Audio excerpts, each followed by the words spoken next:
What's up, everybody? Hey, we are just in time for round two of Impa Kasangane versus Makwan Buckley. Hope everybody's doing well this week. Hope everybody's safe and family safe and everybody's having a good time. Looking forward to some great fights this week, obviously. I got a triple threat, as I called it last week.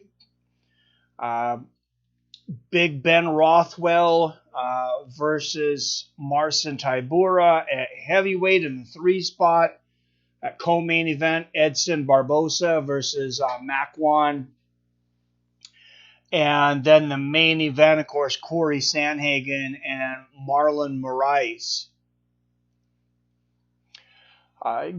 Great card. Another great card next week. I mean, it's just absolutely loaded.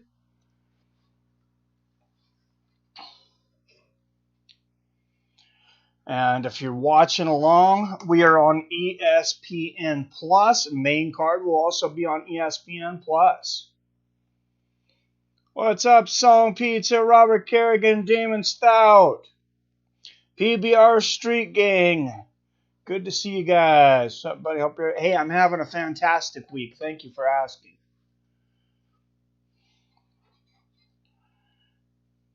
And we got round 2 here of a good contest.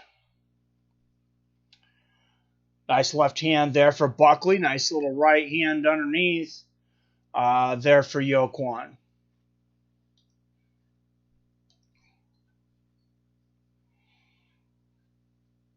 I like Impa's mohawk, though. I mean, he looks like Mr. T or something. So he's got that going for him. That's pretty damn cool. Oh, nice body kick there from Impa.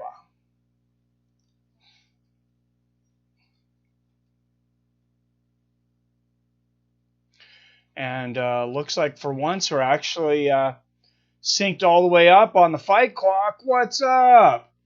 I got pot 47. Trevi McTrev and the Iman report. Bucks looking like pretenders. Well, I'm sure all the Tom Brady haters are enjoying that. Oh wow, Makwan Buckley throwing fire here. That's some big shots. He is a ripped dude. I mean, not that Impa is skinny, but Buckley, especially in that upper body, those arms and that back. We'll see if it translates to power. Oh my goodness! I have never seen that! Are you kidding me? Are you kidding me? Makwan Buckley throws a kick, Impa catches it, and Makwan spins in the air, does a flying acrobatic spinning back kick, and knocks Impa the frick out. Oh my goodness. Let's watch the replay there. Catches the kick, he spins, turns around, and the flying uphill to the chin. That is like out of a movie. Oh my goodness. Talk about creative striking. Boom! Wow, I could watch that replay 10 times.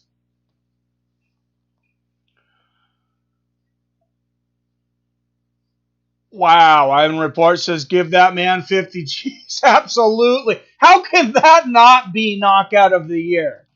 That's literally one of the coolest things I have ever seen in mixed martial arts. I mean, that is right up there with Anthony Pettis' Showtime kick. And the Showtime kick didn't cause a knockout. I mean, maybe recency bias here, but I'm going to say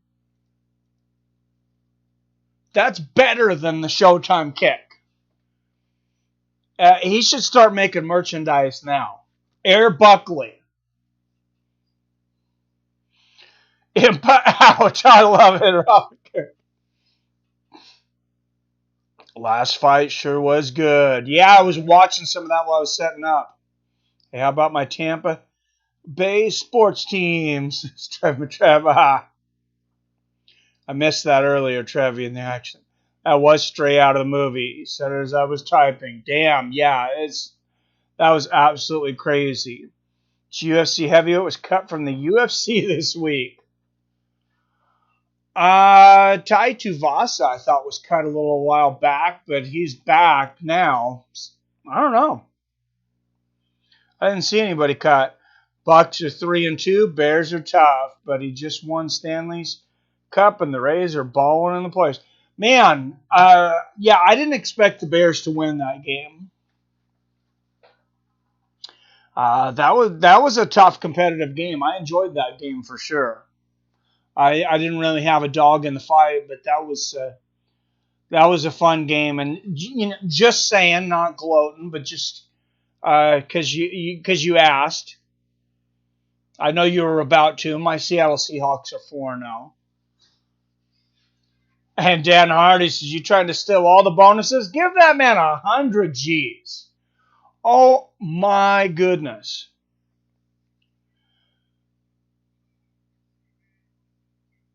As I say, that's got to be something that he drills. That's not the first time you tried something like that. My goodness. And even Adesanya calling out for the 50 G's. Justin Gaethje calling it the best knockout of 2020.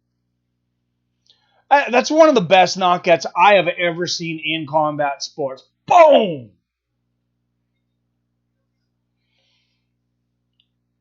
Bam! Every year we see something new out of MMA.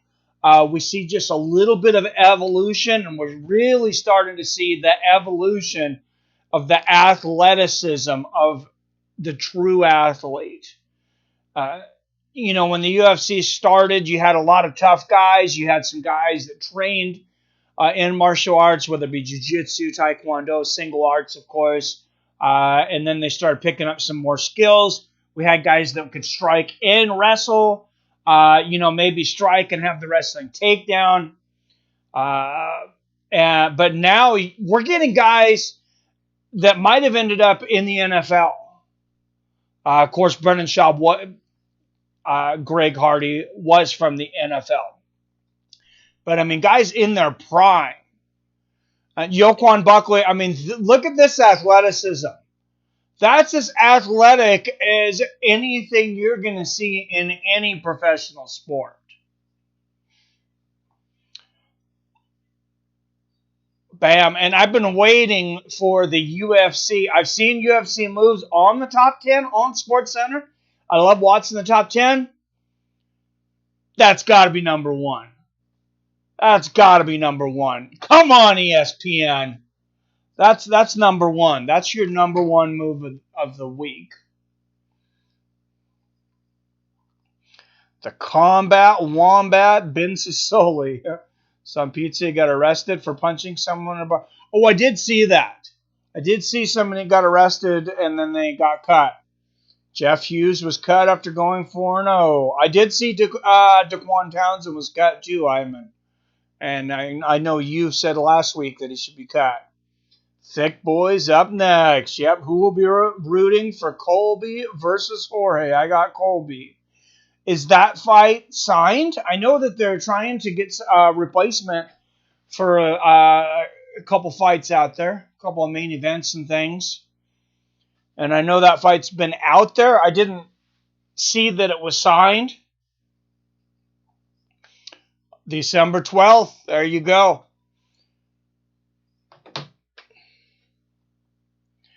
All right. That's going to be a great fight. What I will say is I'm going for Masvidal. You know, as a fan, who do I like better? It's going to be Jorge Masvidal. If I had to bet on it, yeah, it's Colby though. I'd bet on Colby. I think he's probably going to come into that one a pretty big favorite too. Colby versus Jorge should be a pay-per-view. Definitely could be. Street Jesus might give Colby a fight. I got Colby. Robert says, I got Masvidal. Well, we do have to remember Masvidal's last fight.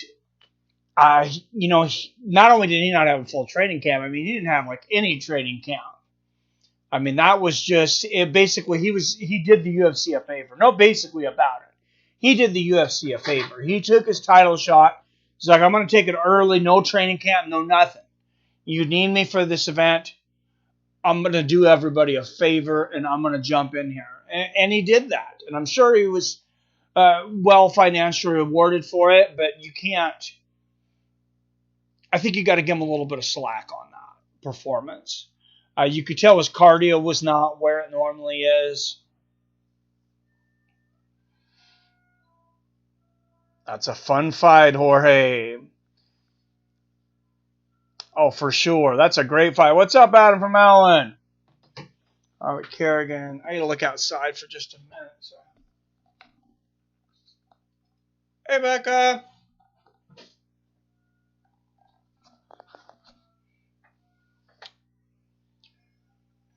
Chris Daukaus out of Philadelphia coming down to the cage right now.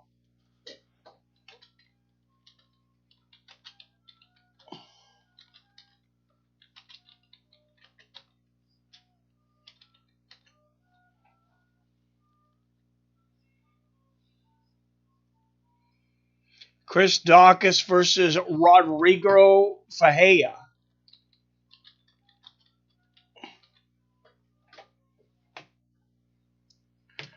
Coming up next.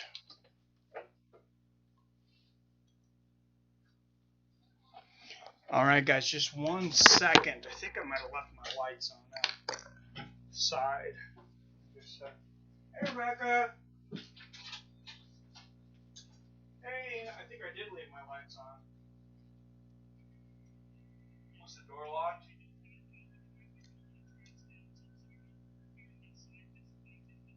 Oh, I'm streaming. Can you mind checking it? Oh, you are? Okay. Oh, I didn't know that. Okay.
Yeah, I'm not sure you're supposed to do that. I don't know.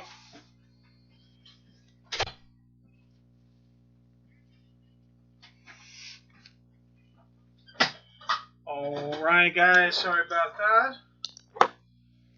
We are back. Looks like just in time. Chris Daukaus, Rodrigo Fajea,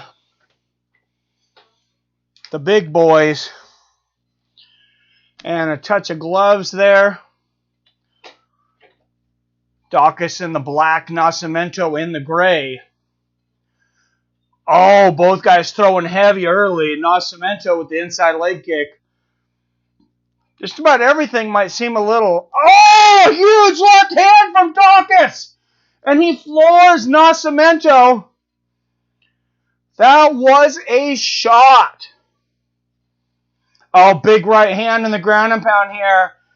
You see Daukaus pushing Nascimento's hands down to get in those shots in the ground and pound. There's another big left hook. Oh, an uppercut from underneath. Oh, my goodness, and there is another combination. Rodrigo Ferreira down again, and Chris Daukaus gets the other first-round knockout. I was going to say maybe gets the other bonus tonight. I don't know. That was crazy. I feel bad for anybody, that has an eligible performance for a bonus tonight coming after that last fight. But boom, left hook right on the chin. Then he lands the ground and pound there. Big right hands. Left hook to uppercuts from underneath. And then the right and another big left hook. Wow, Daukaus has got a beautiful left hook. Really uses his hips and gets all of his weight into it. And, an already injured Rodrigo Ferreira was no match for that.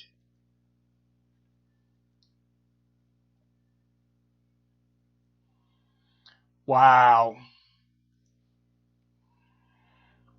And Robert said, I got Chris Daukaus this fight. You had it. You got it. Jorge Hype has vanished, says Chris Jackson. Usman better enjoy that belt. Colby's coming.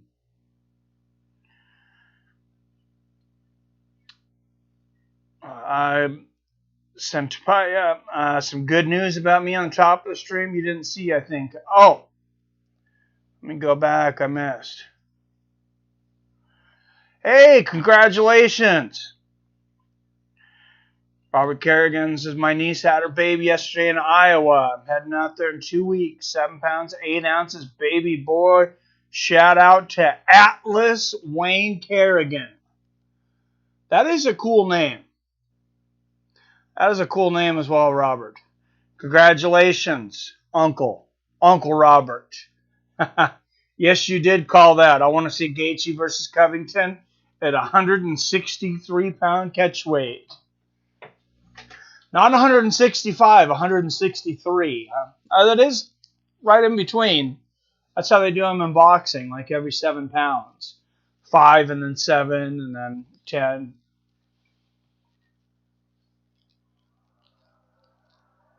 Yeah, that could be interesting, though.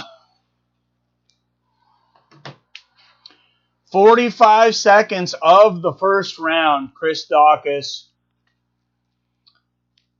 And on any other night, I would probably say at this point, that's a for sure 50 G's. But the last fight, they should give away an extra bonus. They probably won't, but they definitely should. Great uncle twice over. The older niece had hers in July. Nice. Beautiful. I do miss having the big family around me, Robert, especially since my daughter moved out. She's been in the college dorm, but she's back right now. She's back for the weekends. So, but yeah, as the kids get older, you wish you had some more family around you.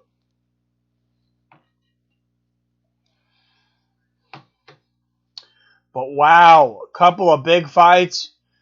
We've had 2 fights on the stream so far and 2 absolutely incredible knockouts. This one, Chris Daukaus, that beautiful left hook. And then the last fight, that amazing spin kick off from Joaquin Buckley.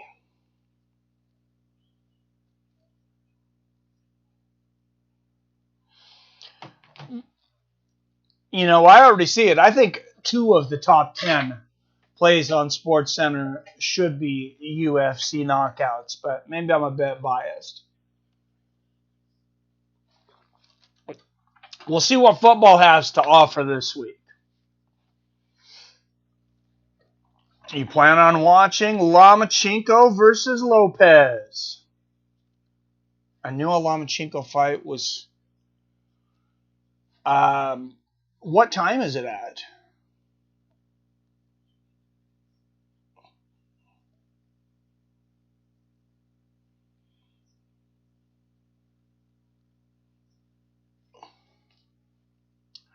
I always want to see Lomachenko. Oh, it's next week. Okay. I was going to say, I was surprised. I was like, what? That's not this week, right? Next week. Yeah, I love watching Lomachenko. I'll definitely watch it. Hopefully it's not at the same time as the UFC, but it probably is. Wow, Vasily Lomachenko taking on Teofimo Lopez Jr. 12 rounds for Lomachenko's WBO and WBA lightweight titles and Lopez's IBF lightweight title. So Lomachenko looking to unify the belt. Fight is over, guys. 45 seconds. What's up, Rebel? When is that fight tonight and what time? Next week, yeah. Chris, yeah, I was like, wow, how could I be so far out of the loop? Lomachenko's fighting this week. But yeah, it is next week. I'm excited about that. I always got to watch Lomachenko fighting. I didn't put up a review video, but I'll give you my picks for the top 3.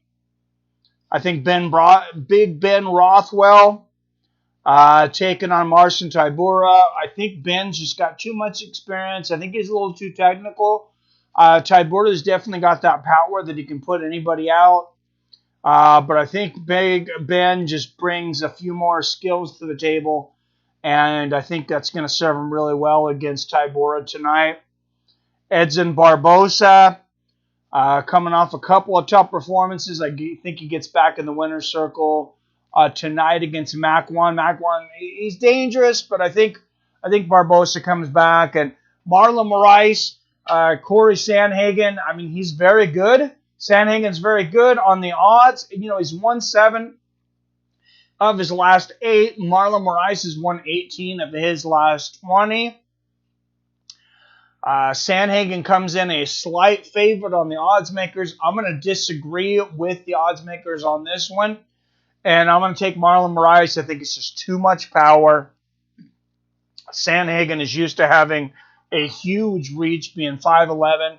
He will have a decent reach advantage tonight, but 3 inches, 3-inch arm on the arms, and then a 3-inch reach on the legs, which is going to be very important, of course, tonight because Marlon Moraes has as good a leg kicks as anybody in the sport, pound for pound.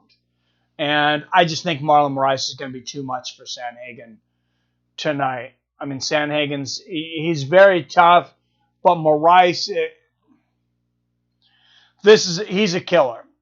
This could be another learning experience for Sandhagen. Seems like he's really been thrown to the wolves since he came into the UFC. And I think Moraes is just on a different level. Higher level than Aljamain.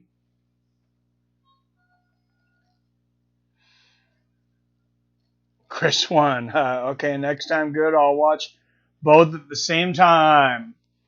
I don't think I'll call them both at the same time. I might watch them both at the same time and kind of give a little updates on one or the other. I've tried calling 2 events at once. I think that was a bit confusing to everyone. I think Sandhagen comes out with a chip on his shoulder tonight. I think he does, but I mean, you could come out with whatever you want. Marlon Moraes is a straight murderer. And that guy, I mean, he almost took out Henry Cejudo in that first round. I thought he had Cejudo. Now, unless, if Moraes burns himself out again in that first or second round, which I don't think that's the game plan he's going to come into with this one. For this one, I think he really wanted to jump on Cejudo early. I think maybe he thought that was kind of his only chance. I wish he would have had a different game plan against Cejudo. I think he could have beaten Cejudo as well. I mean, Marlon Moraes, there's a reason he is worthy of being the number 1 contender in that division.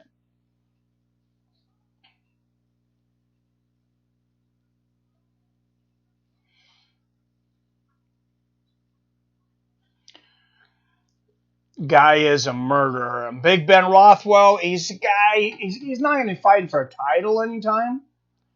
Probably ever. But he's one of those guys. He's still fun to watch, and when those are heavyweights with the big power, I mean, they're always going to be fun to watch as long as they can land. I mean, until you get to a point, hopefully that's not where he's at, but like Roy Nelson over in Bellator, that's kind of sad to watch at this point.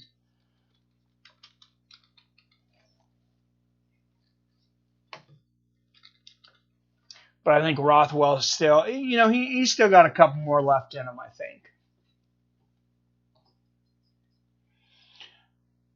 You never know when a guy is going to get old overnight, though. And then Edson Barboza still had a little bit of inconsistency since dropping down to 145. I do think that's where he belongs. A lot of times guys take a couple fights in a new weight division to really acclimate, and I think Edson Barboza is going to have an impressive performance tonight.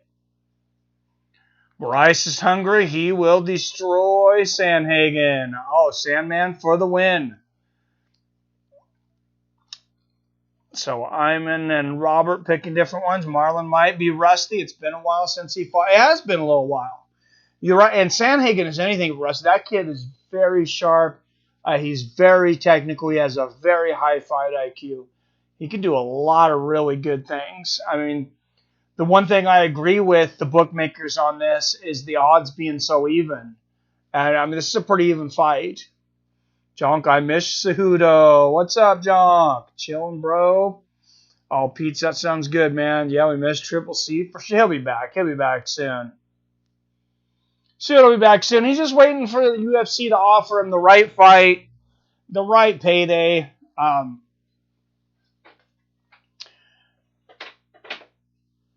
It's going to be interesting. And speaking of 145s, they're showing highlights of Makwan and of Edson Barboza tonight.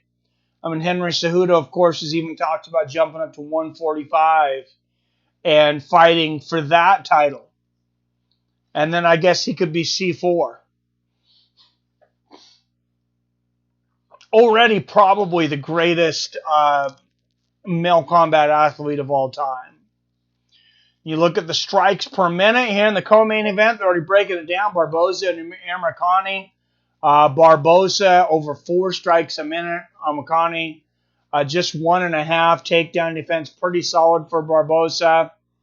Amirkhani wants to take it down, though, and get submissions. That's his game.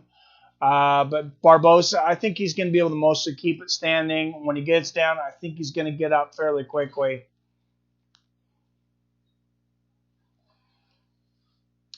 I don't see Amirkhani being able to take Edson out tonight, but I mean, we'll see. What's up, Seven? Let's get it, boss. Fight family. Good to see you, sir. Barboza, maybe cut with a loss. Oh, I don't think so. It was way too popular. Submission IQ off the charts. Yeah, that dude, it's just standing and submission. That kid's got the total package. Just Marlon Moraes, he's got something. And like I said, basically this fight is an even fight. He's got that equalizer of power. He throws leg kicks and all kicks as hard as anybody. He's as hard a hitter as anybody's ever been at that weight. And he just brings such intensity. Tom Breeze versus KB Bueller at middleweight next. Yep, 7 in the house. For 5 cents a fight over a Bellator. Oh, jeez.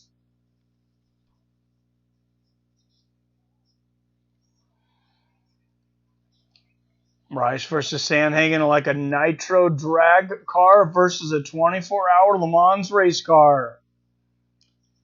That's a pretty good analogy.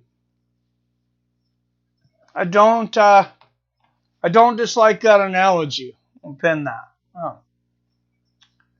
Be honest, that was great corner advice. When Tony was getting pummeled, it reminded me to him to have fun.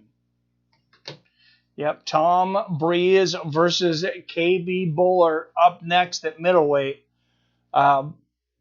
Middleweight's opening up. Of course, you got Israel Adesanya at the top. He's calling out John Jones. He's like, look, we need to make this happen now. And there's been so many of these super fights that we haven't realized.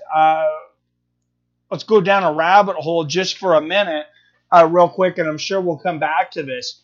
Israel Adesanya versus John Jones, maybe the biggest fight that they can make in MMA right now, and it wouldn't even be for a title. You're going to have it at 205, and we've missed so many of those super fights. We never got GSP versus Anderson Silva. We never got Anderson Silva and John Jones. This is one of those ones, Adesanya versus John Jones, we got to get it now. We got to get it now, or we're never going to get it, because Adesanya's never making heavyweight. That guy, he doesn't even make middleweight. He comes in at 183, 184. But if you're not at least 206 pounds, they're not going to sanction Adesanya to fight at heavyweight. You got to be at least 206 pounds. And I don't see him making that without frame. Talking about the give him sand line from Tony's Corner. Yep. John Jones is winning the verbal war so far. Adesanya said it'd be the biggest fight in UFC history.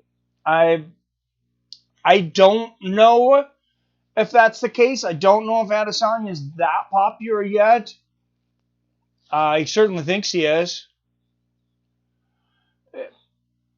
Sometimes, even with great performances, sometimes it takes some time, too.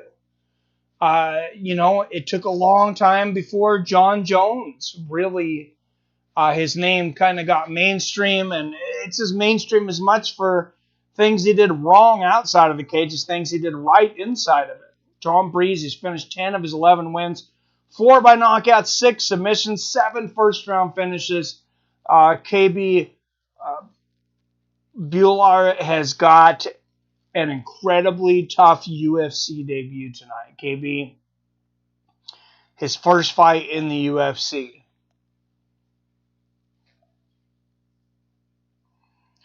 Crushing more cans than recycling center. I know it's also from a movie in the 90s, Only the Strong, about capoeira. Oh, that is an incredible movie. Great shout out, Robert. KB Bueller, a year younger at 28, an inch taller at 6'4", and Bueller is going to have a 4.5 inch reach advantage, though, at 78 inches.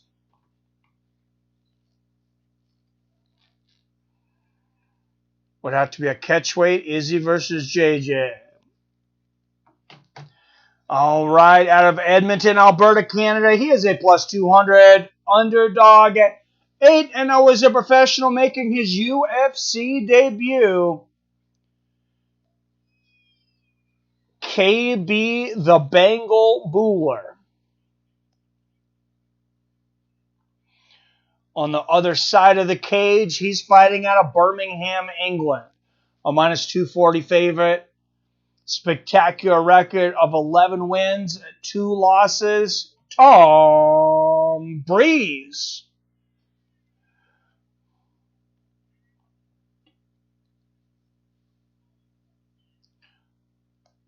Lucas Bosowski is going to be the referee for this one.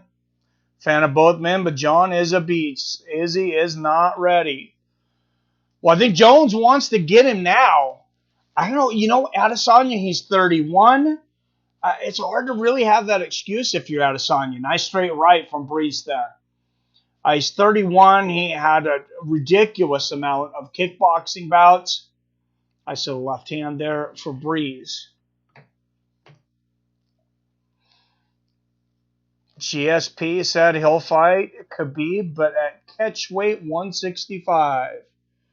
I don't think Dana's going to make that for anybody because he doesn't want to set that precedence. He does not like to admit he's wrong. When he says something, he really does not like to go back on it. And Dana said believe he said there will not be a 165-pound division while I'm the UFC president. Nice body kick there for Breeze. So the combination there for Buller. Breeze, great leg kick check there.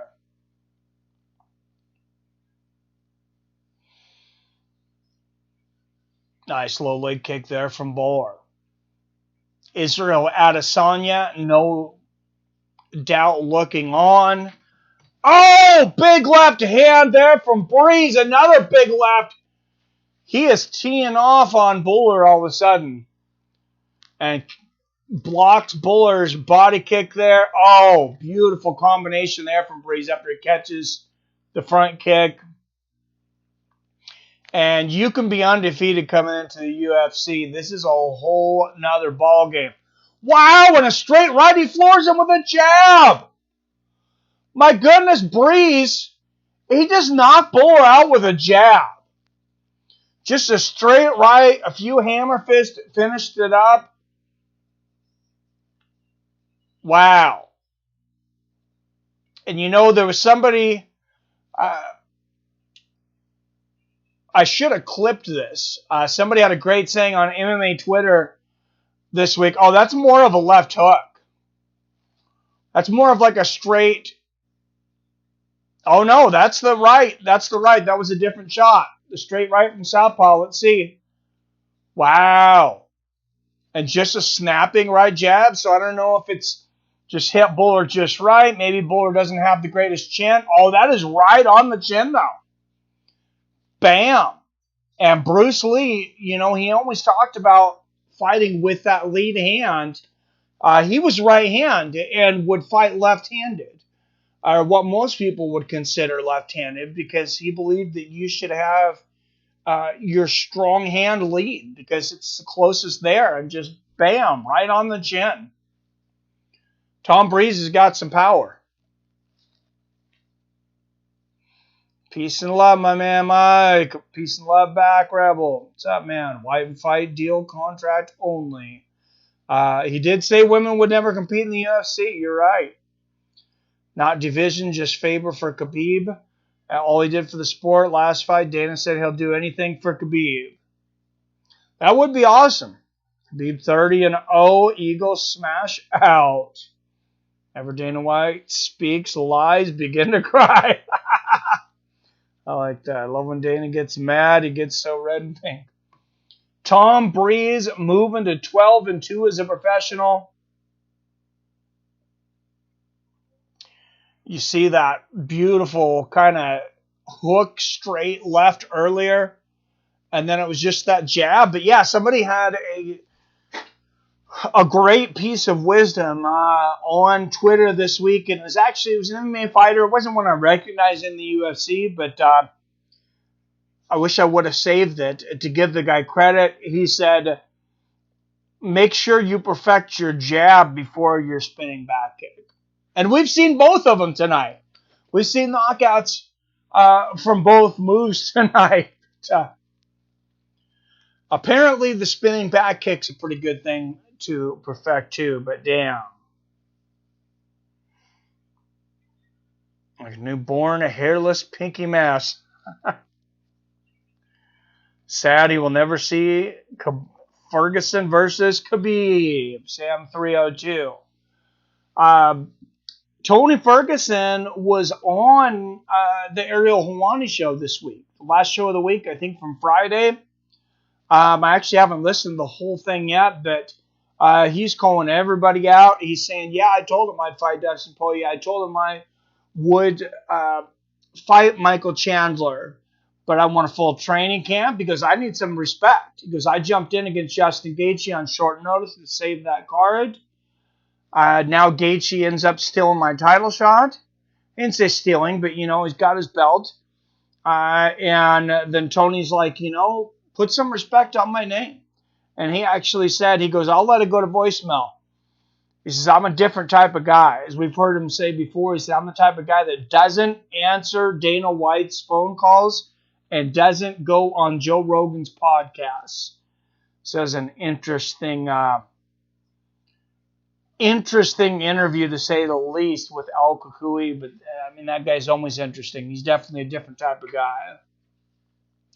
Bruce Lee versus Chuck Norris was a cinematic masterpiece. Oh, in the movie, The Return of the Dragon, or in real life? Yeah, no, those guys were great. For sure. Damn, that was another quick fight. Does anybody have Makwan Amirkhani versus beating Edson Barboza tonight? So was Bruce Lee and Kareem. Oh, yeah, that was incredible, man. That was one of the greatest fight scenes. In a movie, Game of Death, that actually Bruce Lee only ended up filming like 45 minutes of the movie, but ended up being one of the most iconic fight scenes ever. Bruce Lee, 5'7", kicking Kareem Abdul-Jabbar in the face. 7'3" dude. It's pretty amazing.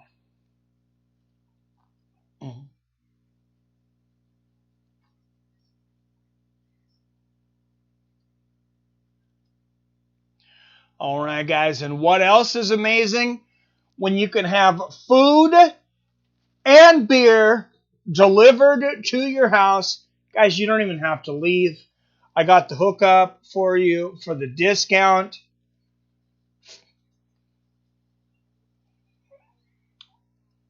$5 free with that code. Boom.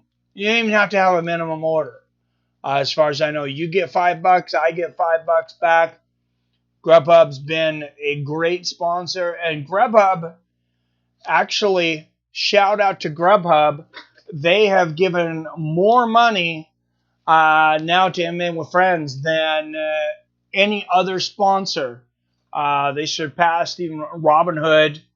Robinhood based on the amount of stocks given out. So shout out to Grubhub. Another Dragon, one of the greatest, if not the greatest MMA movie ever. What's up, Bolster Loaded? Good to see you, man. Barbosa takes a L, says Damon. And so does Robert. Wow. Tom Breeze versus Dare Until. Who would you take? Dare Until. I mean, he landed a jab. We're not going to get too excited yet. What's up, Stephen McHugh? Says Boulder, Colorado, 1983, Bruce Lee. A DoorDash sushi for fight tonight. Nice. Yeah, it's convenient. Definitely used them a few times.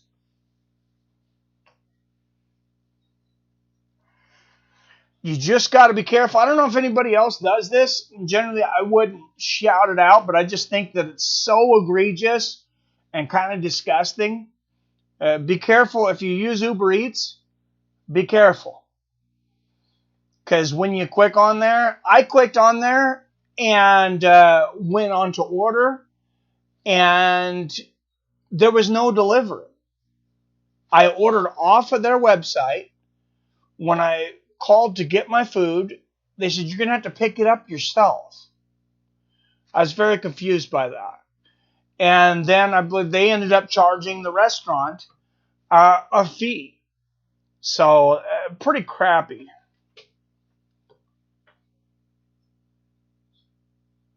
Didn't know Grubhub does beer. They do it here in Washington, in California, Colorado. I don't know all the different states. I guess I should. I should look into that. Since they're a sponsor, I'm not figure out which ones that they do. But yeah, here they definitely do. And I got pizza and beer one night just basically to say I could order pizza and beer and have them bring it to me. DoorDash also delivers beer. Nice. Yeah, but they don't give you money back. They're not a sponsor. I use a stove and oven. Nice on pizza. Probably not Massachusetts. Yeah, I don't know. What's the laws on the green stuff over there, Robert? Is it medical? Is it recreational? It's at least medical, right? I believe. That's why I was surprised. Texas, as free as they are in a lot of things. Now, Joe Rogan was talking about it this week since he recently moved there. It's not legal there at all. You can't even have a med card, nothing. So I was a little surprised, honestly. So a little surprised that he even decided to move there.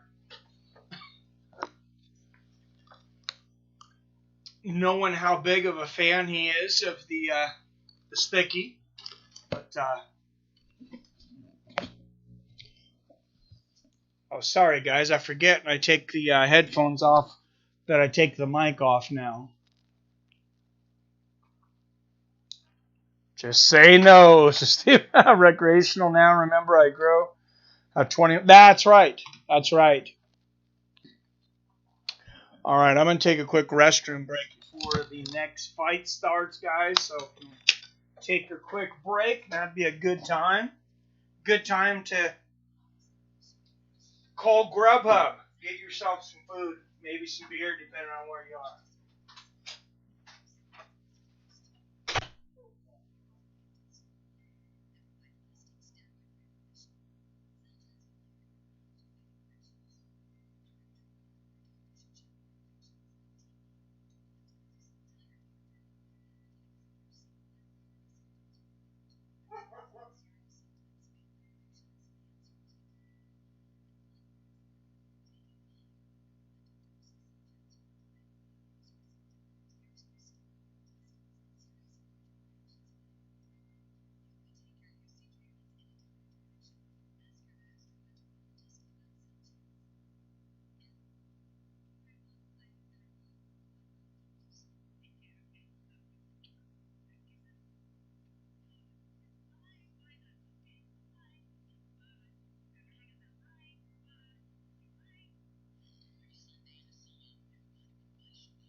All right, guys, and speaking of Robinhood, good old Robinhood, they've been with us for a while as a sponsor. For those that are into finance, into making money, into buying stocks and things, you know, it's been the year of the merger, different kinds. Little different kinds of IPOs. This year, it's been really the year of the SPAC, which is a special purpose acquisition company. I recently cashed in. Shout out to my friend Tom for the advice, but a couple SPACs out there. I bought SHLL. For those that follow, they recently merged with Helion, which is a company that retrofits semis to make them run electric or on natural gas, different things, so they can sell like whole fleets. And then the same thing with Workhorse, who might get a big contract with the Postal Company this year. But if you want a free stock, they're still doing them over there at Robinhood. Doesn't matter, you don't have to know anything about it. Go over there to Robinhood, it's free. You can trade all the time for free. Pay $5 a month for unlimited. That's unlimited real-time trades over there on Robinhood. $5 a month. That's what I pay for, is the premium for $5 a month, and that also it is a risk. But if you're really sure about something, or just really confident, really want to invest in something, they do margin over there at a 5% yearly rate.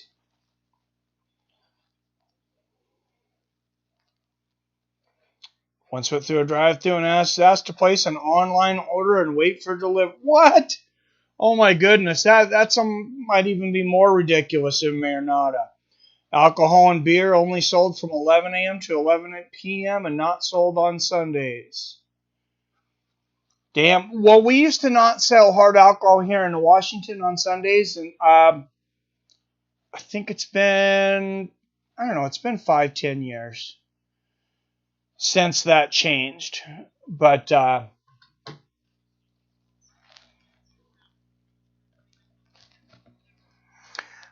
now what we're doing is they just said that the bars are closing. They've been closing at 10 p.m. And then they just announced, the governor just announced this week that they're going to extend it till 11 p.m. I really have no reason to go to a bar, but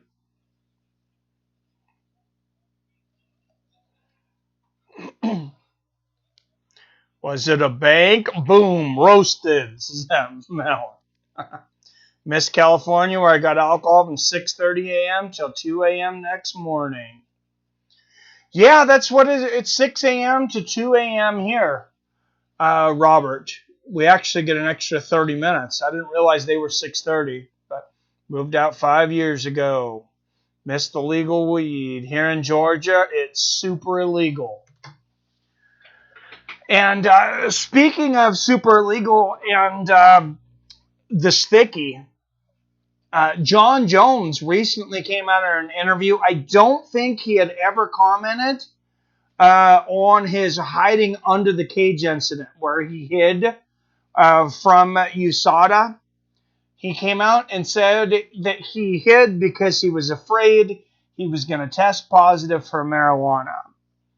It's John Jones, so, I mean, take that for what it is. He had something that wasn't allowed in his system. Funny though, that you can test for cocaine out of competition, and that wasn't really a concern.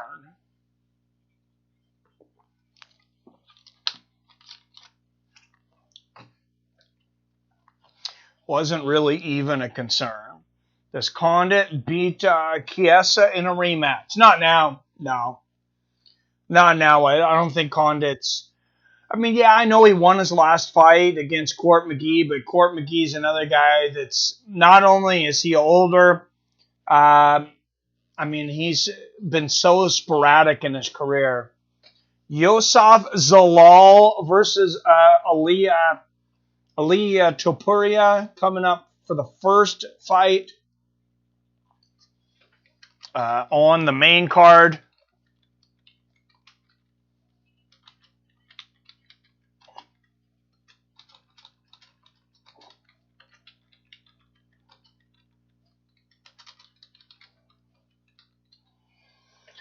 That'll be the first fight up, but of course, the big fight tonight, Marlon Moraes taking on Cory Sandhagen. I mean, this is as big as a non-title fight for headlining an ESPN card. I think this is about as big as it gets, honestly, especially in that division.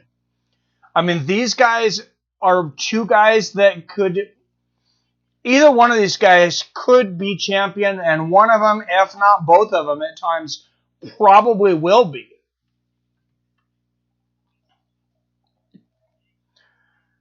Condit may only have a few fights. Yeah, I don't see him doing a whole lot. Who I want to see him fight, I know I had a poll for Carlos Condit, but my answer on that one,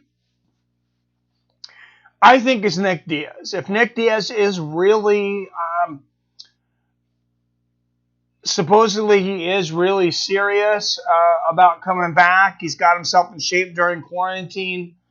Just like a short little video and stuff. I mean, I don't take a whole lot of stock in it. If he does come back, I think Carlos Condit is a good, where they both are in their career. Nick's going to be would be 37 coming back. Condit, I think that rematch would be a good one to start things off with.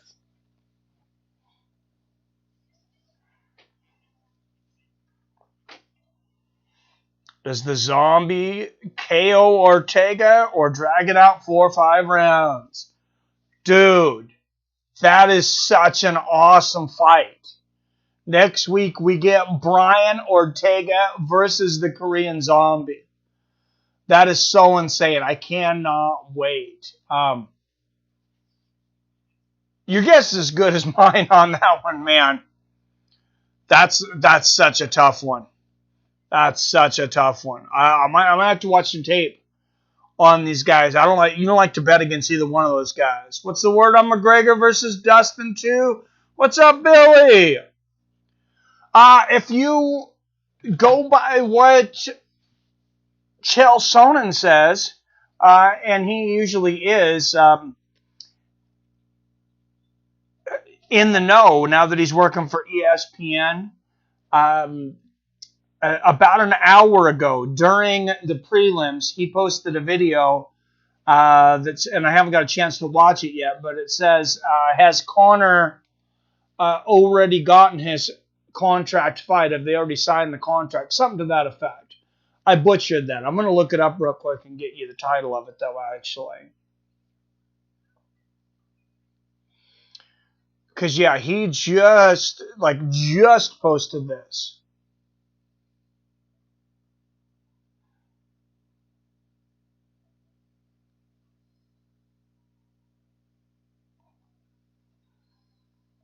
I thought it was him. I was sure it was. Now I'm not seeing it. So,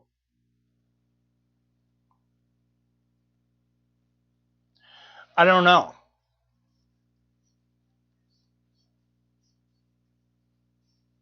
Does anybody else know?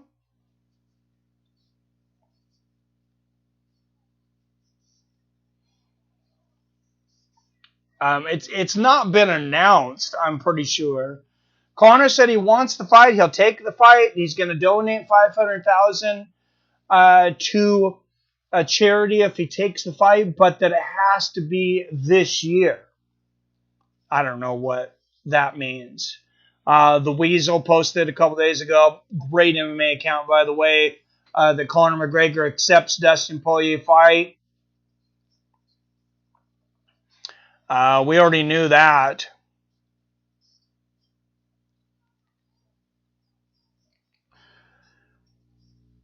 So it's in the works. Yeah, whether it's been made or not, I have no idea.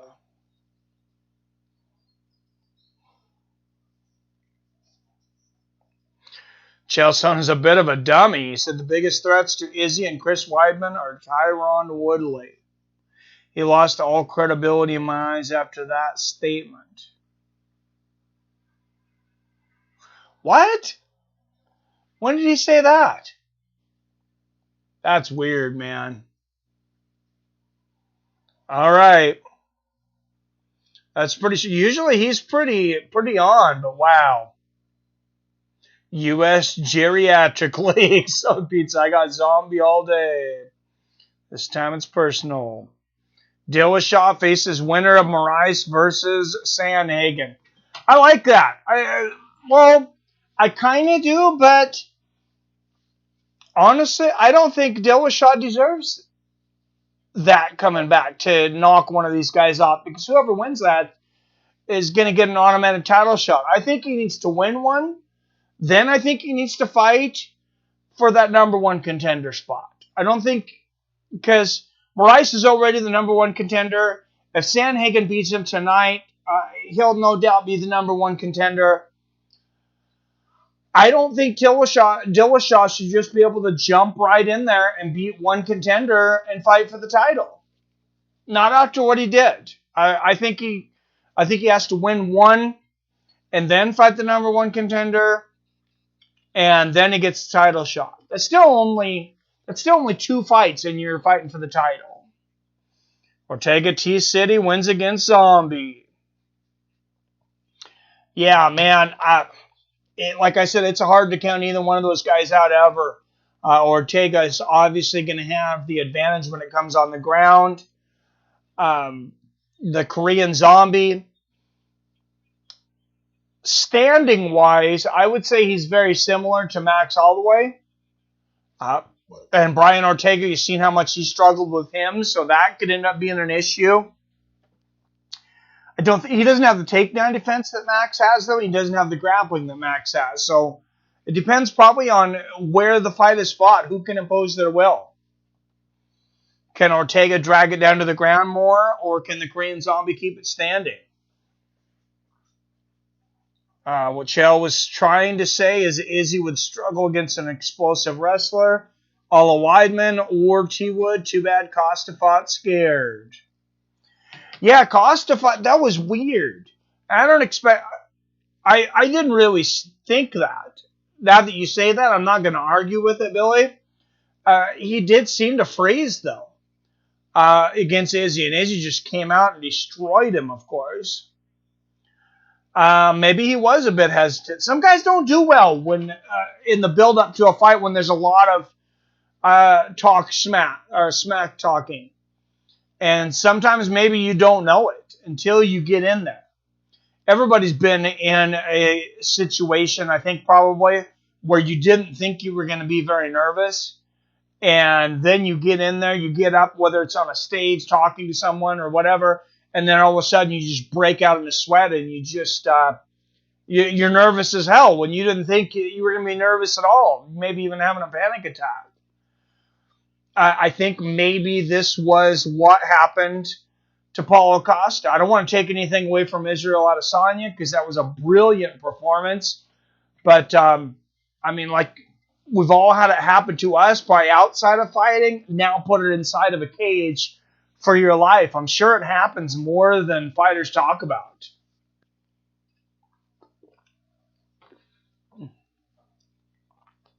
What's up, Casting Buzzkills? The saying styles make fights. Someone with a lot of losses could be the kryptonite of an undefeated fighter, as he might struggle against a pure grappler. He might. I mean, he dominated Derek Brunson.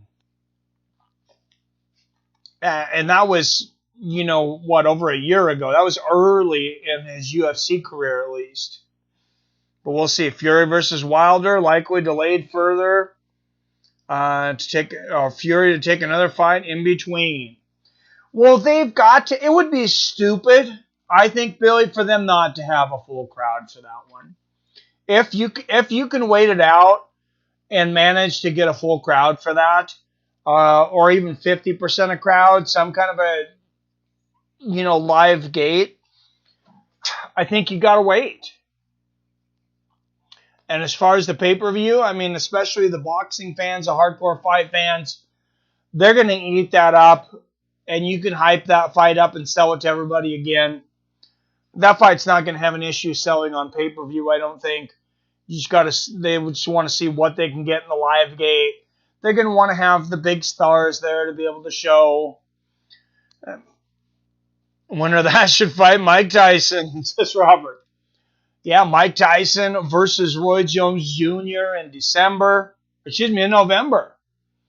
That's going to be Thanksgiving weekend, which I think is brilliant, by the way, as well. Just because of all of the emotions that those two fighters invoke, especially Mike Tyson, because when Mike Tyson fought, it was a worldwide epic event. You didn't have to be a sports fan. Every Tyson fight that I ever watched that I can recall, except for his last one, I watched it at my house showing myself. Every other fight that I can recall, every time he fought, it was in a house with anywhere from 20 to over 50 people.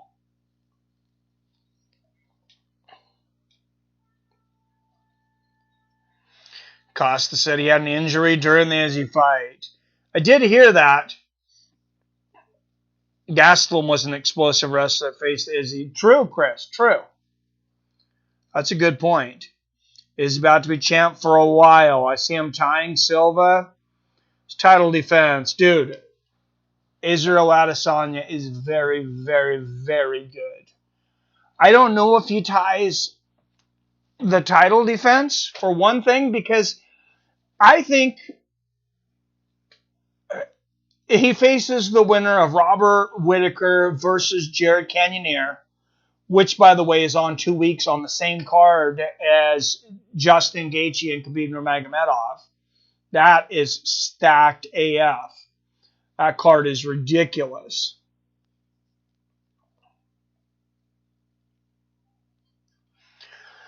But no matter who Izzy fights out of that, I can only see him fighting maybe another time at middleweight and then go up to light heavyweight. As good as Jan Blachowicz is, he's slower, he's plodding. I think Izzy goes up and knocks him out. I think he beats Derek Reyes. I think he beats everybody. I think he beats everybody at light heavyweight as well. I think he can clear out both divisions, probably within 3 years. Does Conor versus Dustin count for ranking, or is it just for charity? Well, it was going to be for charity, like overseas. Now it looks like, at least tentatively, Conor's agreed to the fight in the UFC. So I believe it will be for ranking. Conor's just going to give away $500,000 to charity. I expect UFC start returning to arenas in early 2021 in states where fans will be allowed.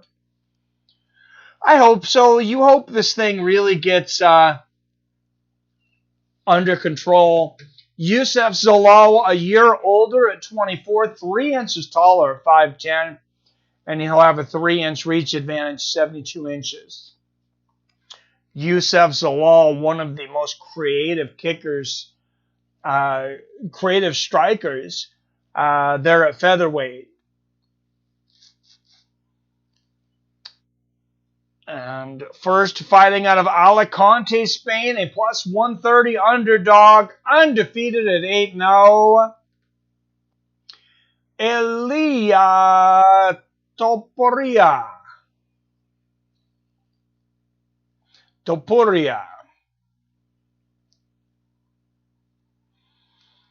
And across the cage, fighting out of Englewood, Colorado, a minus 150 favorite.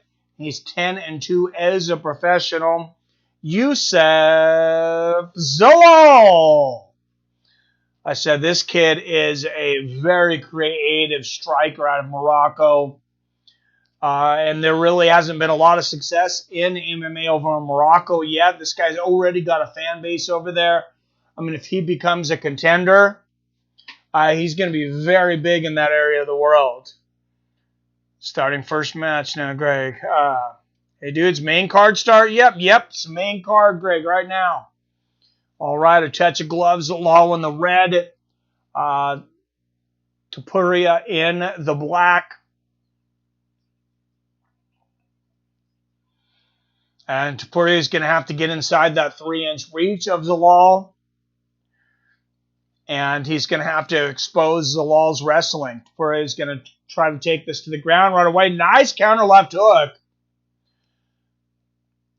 There from Ilya.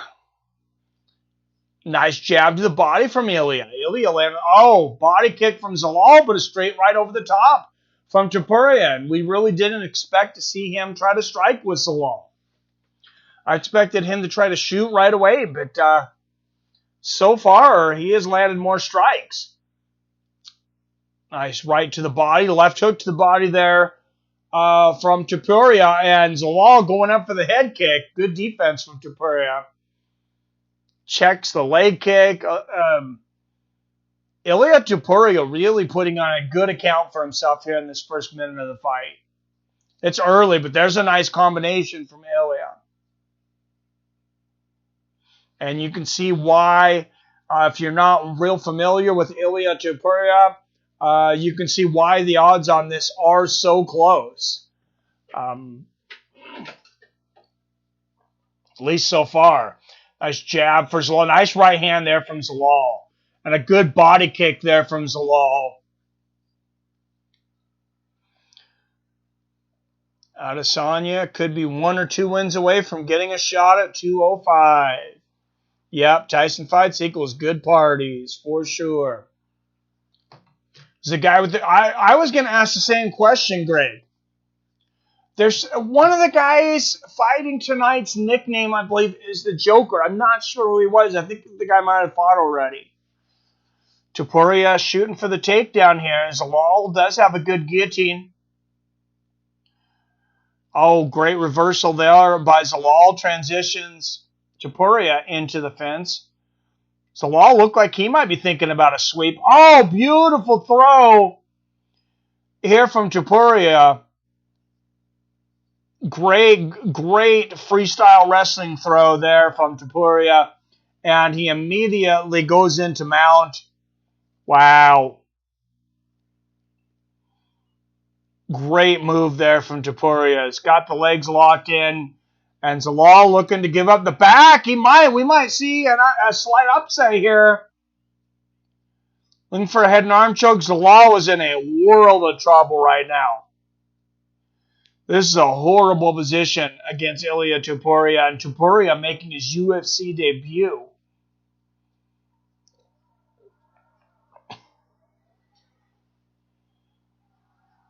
And let's see, he's got an arm there. He's got the neck, but Zalal is up. Topuria, wow, looking for a guillotine. Possibly Peruvian necktie here.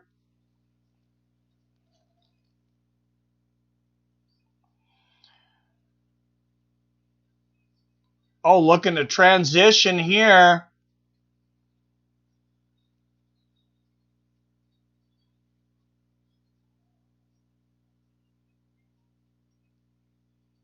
Good defense there from Zalal to move around here, but Topuria gets it into side control. He's still working on this neck here. Got to be careful not to burn his arm. Oh, now he sinks back with a beautiful guillotine. That is deep. Zalal trying to use the fence to get up. That's deep. Zalal needs to move to the left. Oh, not the right. He moved the wrong direction. And now Topuria tightening it.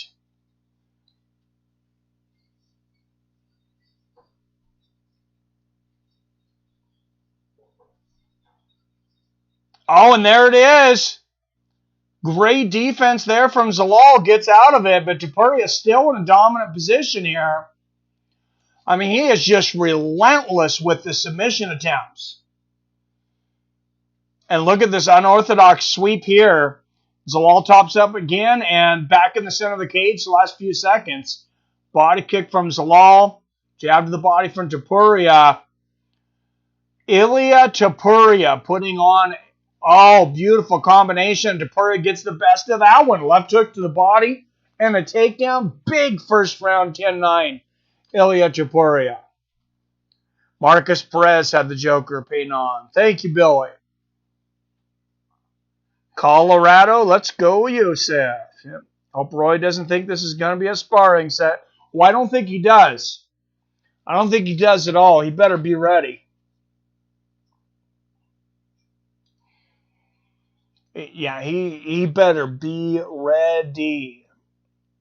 And, I mean, anytime, I've always said, I don't know where these guys are in their career. Obviously, Mike Tyson looked very, very good. But hitting mitts is a lot different than, fighting with a real opponent.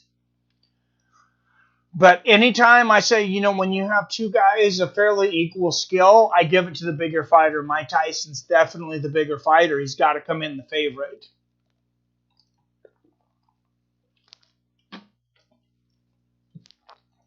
Of course, he is older.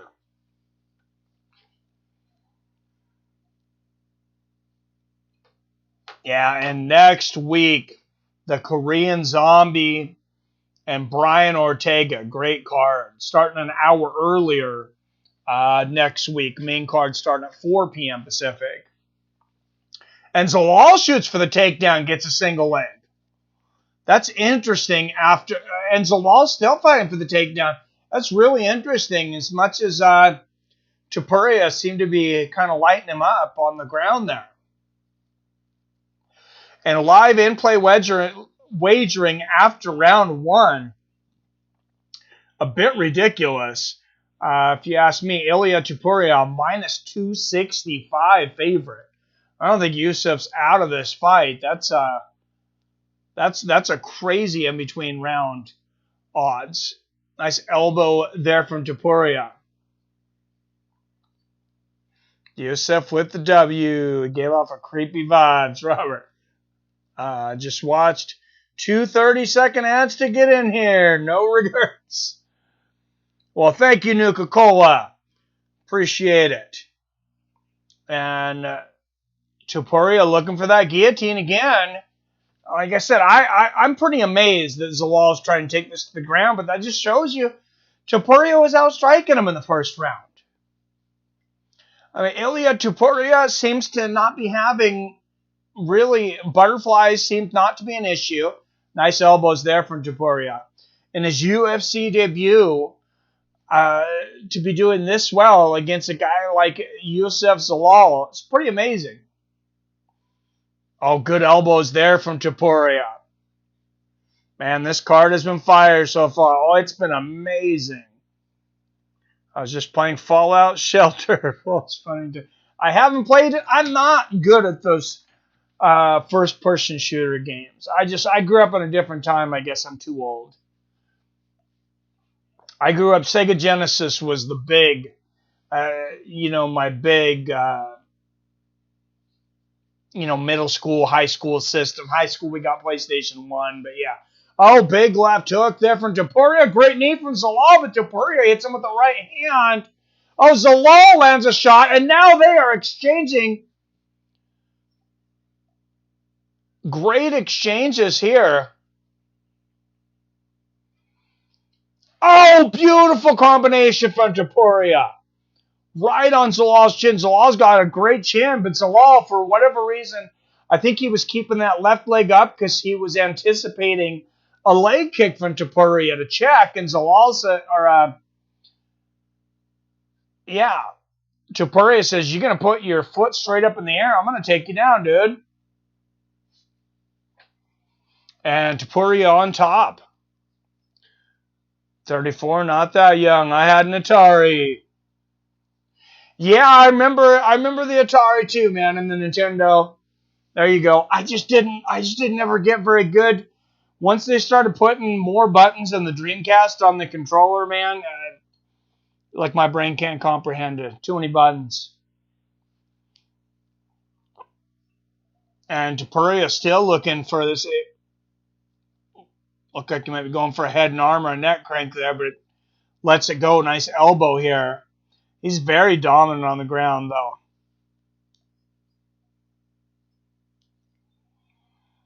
And that's a really uncomfortable position there at Topuria. Oh, look at the mount there in the inverted guillotine. He's got this. He's got this.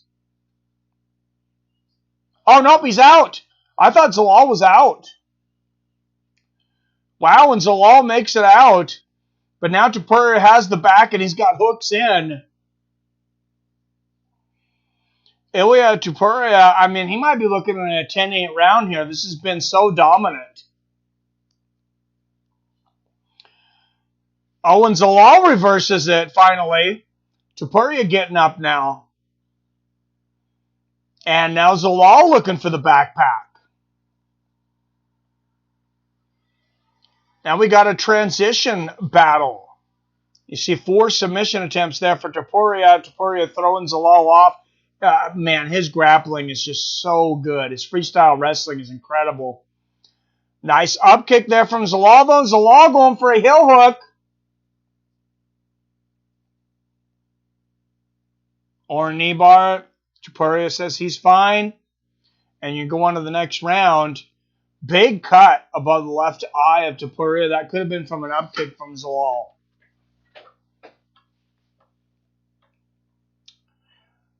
Final round, and this is another banger from a guy making his UFC debut. There is so much talent right now just waiting to bust into the UFC. Never mind what's already in the UFC.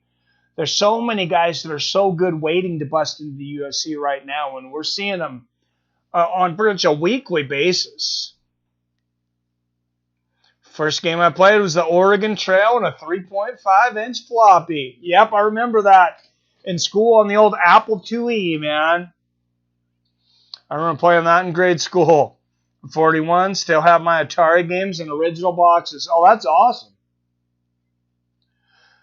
That's sweet. Yeah, I don't have an old Atari system, but young David is making fun of me because that's one of the first things that I went and bought for PlayStation 4 was the old like Activision classics and the Atari classics. Because generally, a lot of times I don't like to sit down and play for a long time. Like after work, I might play for 30 minutes. So I'll play like a couple games of Galaga, a couple games of Pac-Man, and I'm done. And Topuria, the quick takedown there, catches the knee attempt there from Zalal.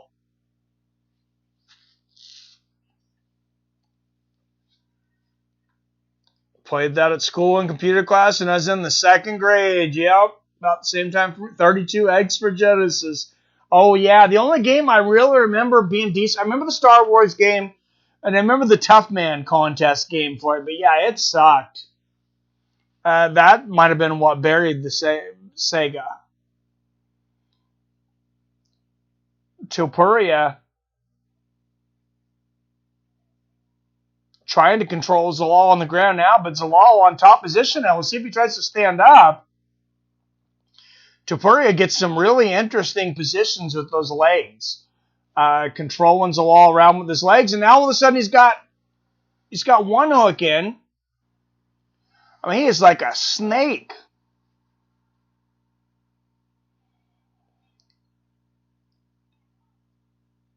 Oh, Topuria going for the neck crank here. Oh, Zalal, great transition, and ends up back on top. These are some of my funnest fights that I watch is these battle of transitions. Just submission attempt to transitions, and both guys exchanging. Oh, big right elbow there from Zalal standing. And Zalal shooting for the takedown again now. Nice knee to the body. Zalal might be gassing out a little bit. And this is Zalal's moment. Or Topuria might be gassing out, excuse me. And he was really shooting for those takedowns. Oh, Zalal going for a guillotine now. And there's no arm in. Now, Topuria is out. But, Justin Gaethje talked about this recently in an interview, and he was asked why he didn't use his offensive wrestling as much. And, there was two things he said. For one thing, he said, the striking, everybody seems to like it. It's got me a lot of bonuses. It's fan-friendly. But he said it takes a lot less energy than the grappling. He says the grappling wears me out a lot more. So I thought that was pretty telling. Yeah, 32X was great. Also a Commodore. You got a Commodore still?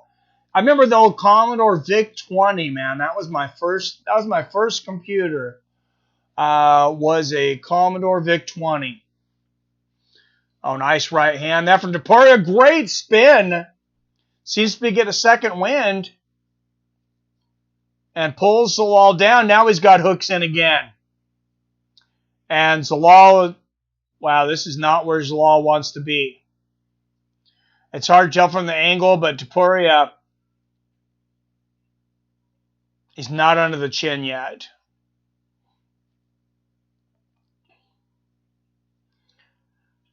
Oh, and a great transition from Zalal, and Zalal ends up back on top. Great scramble, and they're back to their feet. Zalal's going for the knockout now. Nice left hand from Zalal. I think he's got to know he's losing this fight, and he needs a finish. And Topuria Topuria has definitely not got the greatest body language right now. His cardio might be failing him. Head kick for Zalal. Partially blocked from Topuria, but that definitely, a lot of that got through. Nice 1-2 there from Zalal, who definitely has more left in the tank. Oh, and Topuria, though, ducks under a left hook. Going for another takedown. Gets the back here of Zalal. And wow, what a dominant performance for the most part this has been for Ilia Topuria tonight, making his UFC debut against a tough guy. Being good at video games is somewhat of a privilege. Oh, nice strike there from Zalal. And he's on the warpath right now. Flying knee from Zalal. But Topuria gets another takedown, catches it, and gets the takedown. And Zalal can do nothing but a few slaps, open hand slaps from his back now. Easy 30-27 for Ilia Topuria in his UFC debut. For those who gets how to play unlock a world of entertainment that a lot of people will never understand. Yep. For sure, MMA or not. Yeah, I had the 32X. I had the Sega CD, Dreamcast. I still have a couple Dreamcasts, actually. I haven't played them in a long time, but I couldn't get rid of them. I have 3 of them, actually. I think I have one it's a Japanese modded Dreamcast. So it plays all the old Japanese games, but then it also plays like modded games. I haven't pulled it out in a long time. Yep, we got the GameCube, we got the Wii, all of that, Robert. And I never had a Nintendo 64, actually. I played some at some friends, so there we go, guys. Lomachenko, that card starts at 7 p.m. Pacific next week, 10 p.m. Eastern. The UFC main card starts at 4 p.m. Pacific. Being they're both on ESPN, that's probably why UFC starting an hour earlier.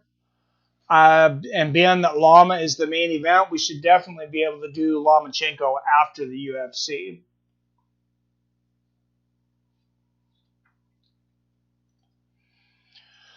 All right, scorecards here. Shouldn't be hard to score this one. 30-27 Ilia Topuria, maybe even a 10-8 round for him.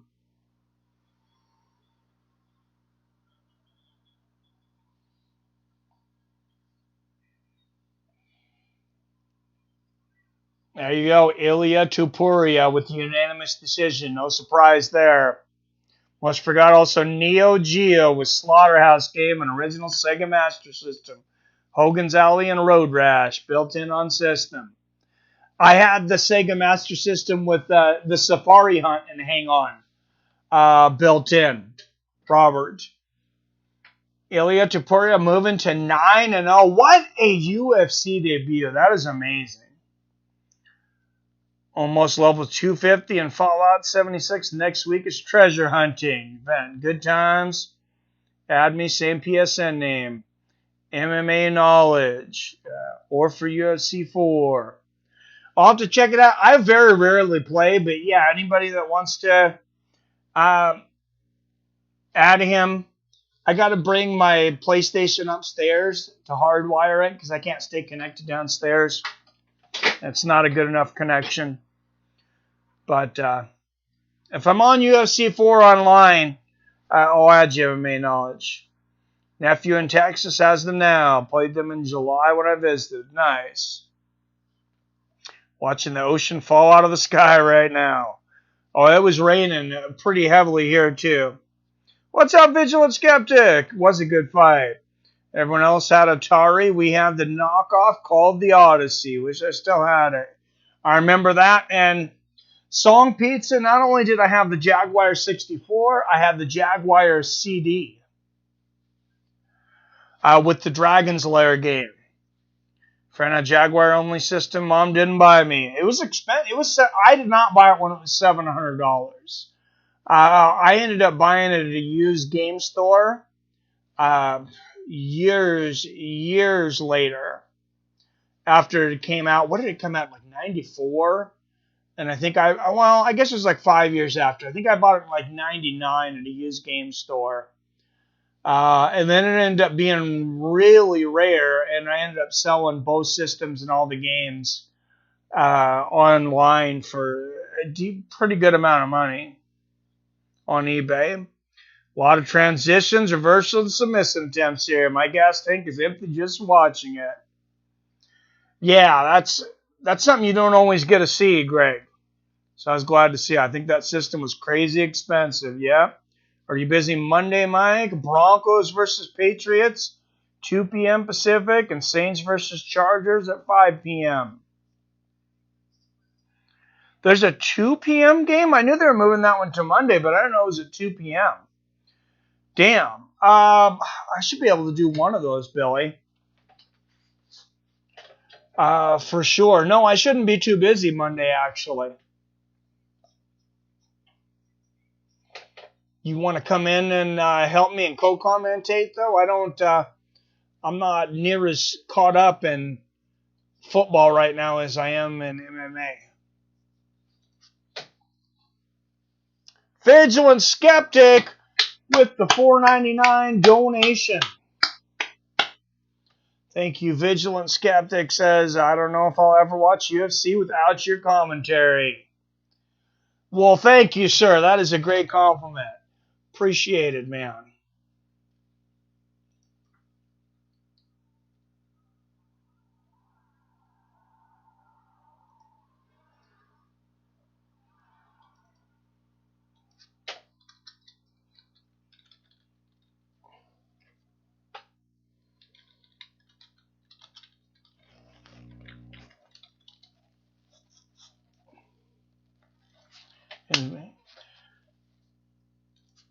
Vigilant Skeptic with the first donation of the night. $5 into the tip jar. Thank you, sir.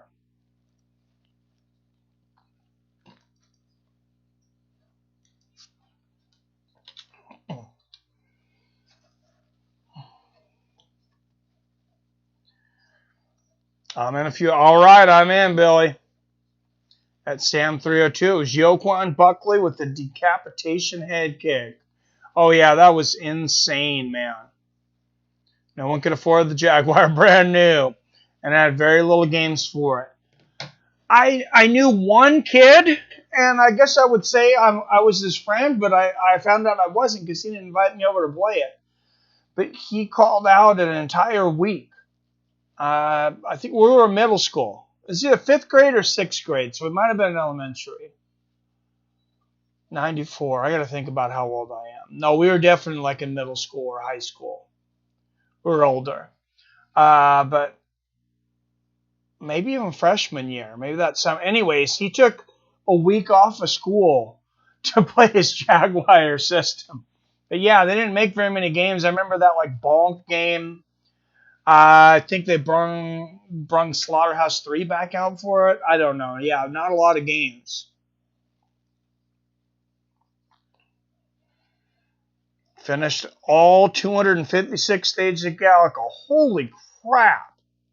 It was my game growing up. Damn. That is impressive, PBR. I like Galaga, and God, I don't know if I've ever gotten through 30 levels. I had a Sega Saturn too, man. That Shinobi game was pretty good for it. There was, there was a couple different games that were pretty fun for Sega Saturn. They just, Sega started making systems too fast, though. It's like they had the Genesis. Genesis was a hit. And then all of a sudden you get the CD, and it was kind of clunky. A lot of games where you had video and not as much control over the games. They were just kind of showing off graphics that weren't really part of the game, like Sewer Shark and Night Trap. And then that 32X, like we were just talking about, that system was bullshit. And then Sega Saturn, there were some good games on, though. I liked Fighting Vipers.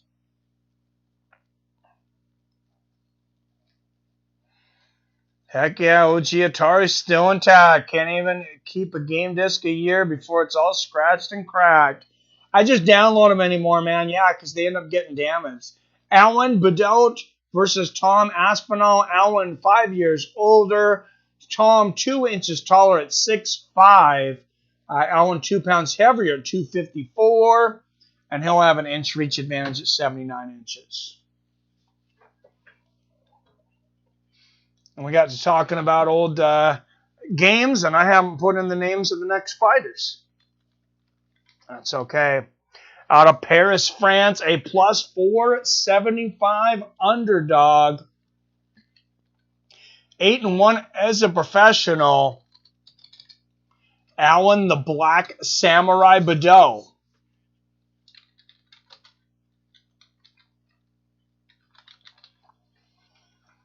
And a minus 650 favorite. Biggest favorite of the night out of Liverpool, England. 8-2 as a professional. Tom Aspinal.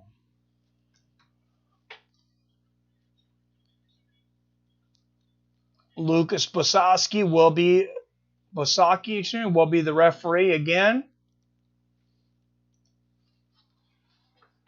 And here we go, some big guys, 200, both over 250 pounds at the weigh-in.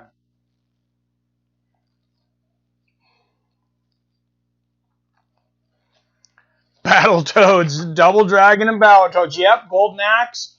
The one I never had was Golden Axe 3, but Streets of Rage, man, that's where it was at. Spinning back fist there from Bedel, misses. Block there from Aspinal. Bedel from France. Congrats to everybody over in France. First MMA card ever this year. They just legalized MMA. Oh, nice combination from Bedel. Nice right hand from Aspinal. Great exchanges here. Bedel just about made somebody a shit ton of money there with some big strikes.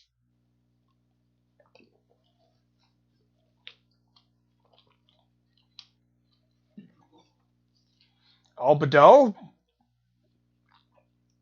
Great with the feints there. Nice inside leg kick from Bedel. Oh, big right hand from Aspinal. Nice knees to the body there from Bedel, though. And Aspinal shoots for the takedown, and he gets it. I think Aspinal is like, man, I don't want to leave it to chance. This guy's got big power. He thinks he's a better striker, probably, which I think he probably is too, but the dude's wild. And Aspinal on top has the mount. Big shots now. Oh, big elbows, and Aspinal might finish this one quickly. And it's all over. Tom Aspinal takes it down to the ground, and Alan Bedel literally looks like a fish out of water. I mean, he did nothing to defend himself. Tom Aspinal says, not happy with his performance, but I mean, he only fought for 2 minutes. What are you going to do? He didn't really get caught. Hell yeah, Mike. Streets of Rage was amazing. Yep, Streets of Rage 2 was the best. Ninja Gaiden, good too. Road Rage was fun, and Paperbot. The Joker, Marcus Perez, is up next. All right. Yeah, you're right. Marcus Perez versus Dricus du Plessis. Dricus, a minus 175 favorite.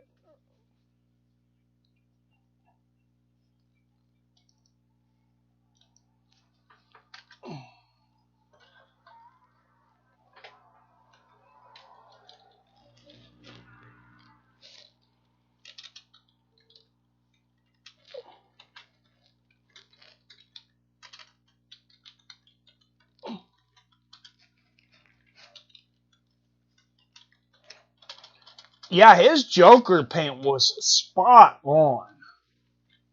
I got to hand it to him. I like it when guys do things like that. I like it when they get a little creative and stuff. I mean, some people think that it's like, oh, it makes it like WWE. No, it doesn't, because we all know what's going on here. We all know these guys are going to get in there and really fight. It's a much different game. And, I mean, something like the face paint stuff, I mean, that's just cool. That's just entertaining, in my opinion. Jeez, Perez better do as much effort into fighting as he does his face painting. Yeah, I wonder if, well, he probably didn't do that. Somebody else probably did, but yep, oh lordy, yes. Joker makeup was freaking spot on for sure. People say Joker face was cringe, but I think so. It looks a lot like the Heath Ledger Joker. I agree, Sam Throw too. I thought it was great.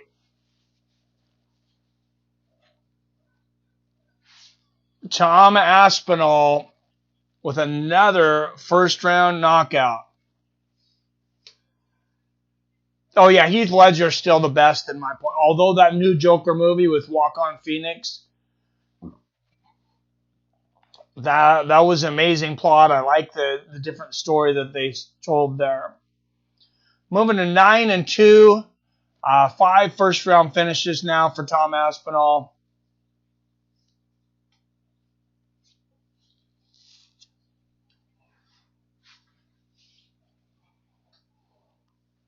Definitely acted like a psycho during face-offs as well.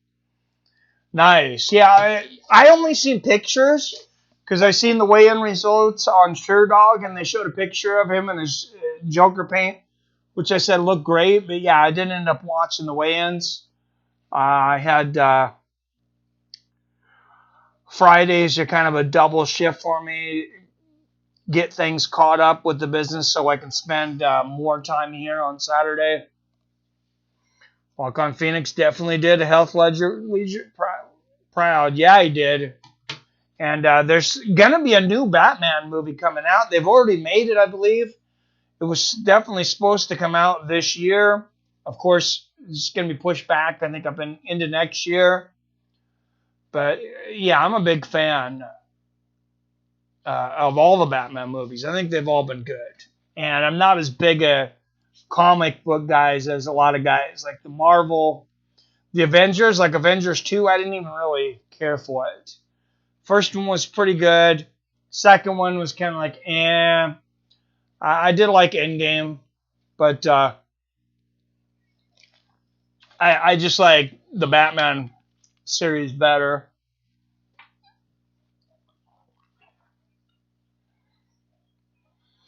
And there is the promo. Finally, this Tuesday was actually 1 year or 2 years, excuse me, since the Khabib Nurmagomedov versus Conor McGregor fight, UFC 229, the biggest selling pay-per-view in the history of MMA. 2.4 million pay-per-view buys just in the United States. This could be another big one. I don't think this is going to be 2.4. But Justin Gaethje, I think, is going to be as tough a challenger as Khabib Nurmagomedov has ever faced. Birds of Prey Bond. Yeah, I heard that. I'm trying to think if I watched that one or not. I think I did, and I didn't like it. I think I didn't think much of him. You got to watch him during weigh-ins, Mike. I will check it out. Batman is the only thing DC can do right. Yeah, pretty much. They had one good Superman movie. Henry, after a series of bad Superman movies, they haven't done a good one since the 80s. And then Henry Cavill, that person that came back, was actually pretty good. But then, yeah, really not much sense. It's called The Batman Comes. Called The Batman. That's what I thought. It's out on October 1st, 2021. Damn, that's pushed way back. I guess they're not taking any chances. Features the Riddler, and it's similar to Dark Knight style. Gonna be amazing. Has a 7-type vibe. Beautiful. Yeah, Dark Knight might literally be my favorite movie ever. It's right up there with like Enter the Dragon, Pulp Fiction, a couple classics. But yeah, that was and out of the world performances by a lot of guys in that, people in that series. Batman Begins, Dark Knight, and The Dark Knight Rises. Henry Cavill, Man of Steel. Yep, too much Harley Quinn and Birds of Prey. Yeah, it turned out Harley Quinn, was the first one she was in. It was like really, really good. And then it turned out with her, it was kind of like less is more. Sometimes less is more. Still haven't seen it. I hate that Ben Affleck is Batman. I don't think I've seen anything with Ben. Well, no, I did see one with Ben Affleck in it. Because the one with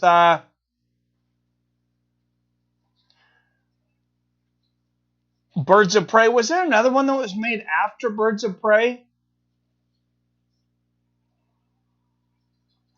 That had Harley Quinn, and I know there was one she was in that I did like. Dune also pushed back to October 1st, 2021. That's going to be a great one.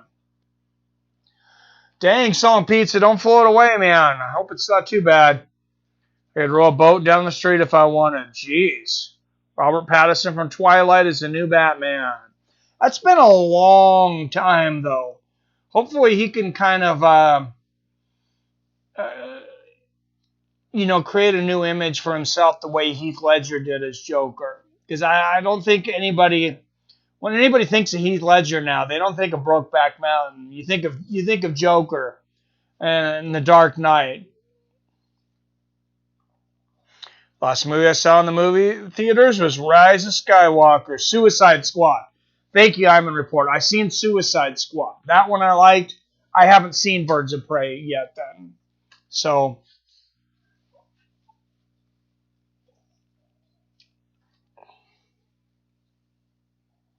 it's got more tornado warnings as the hail is falling. Jesus, where are you at, Salt Pizza?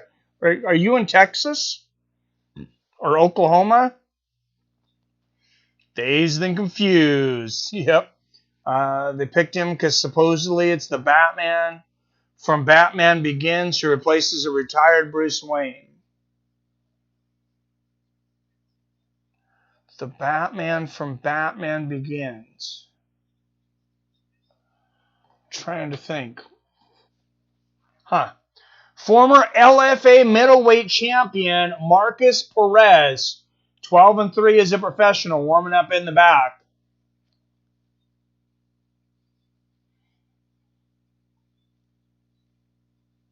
And there is Dricus du Plessis, 14-2, 100% finish rate, 5 knockouts, the rest by submission.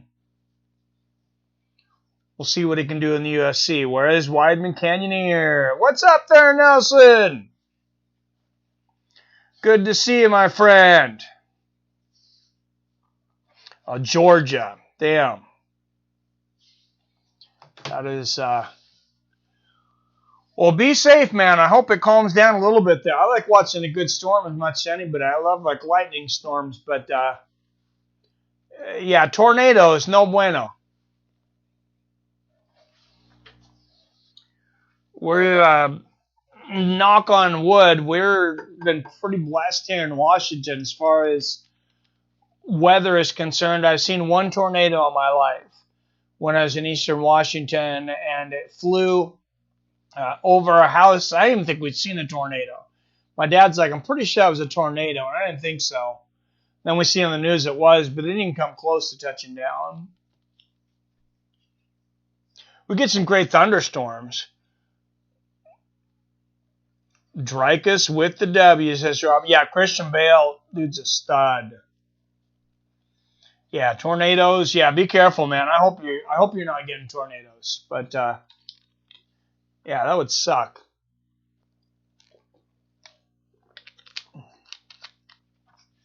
But I mean, 2020's not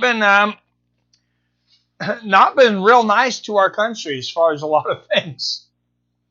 Well, not been a real great on the world, I guess, overall.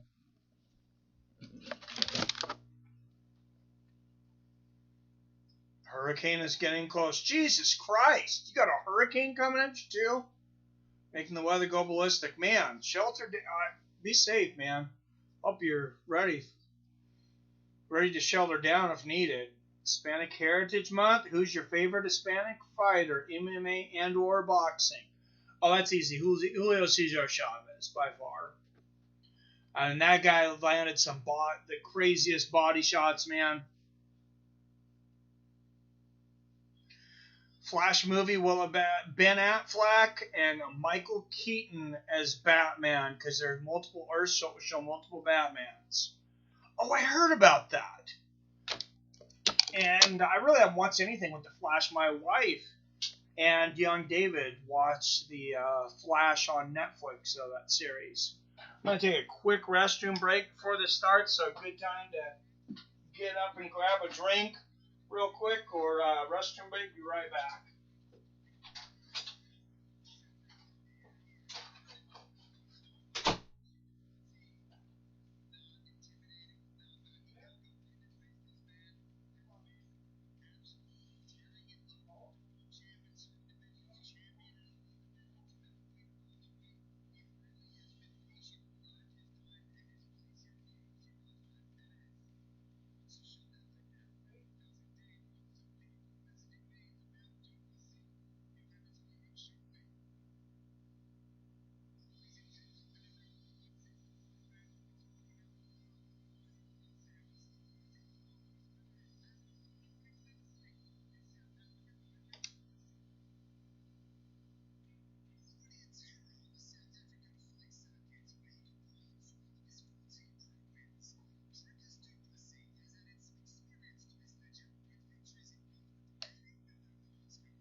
All right, guys, we're back. Ready for to watch Joker and Dricus here.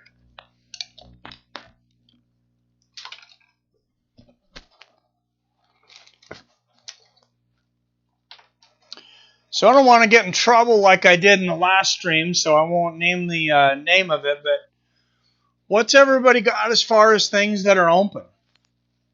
I'm kind of curious where everybody's at. Movie theaters are going to open here in Washington, I believe this week, at 25%.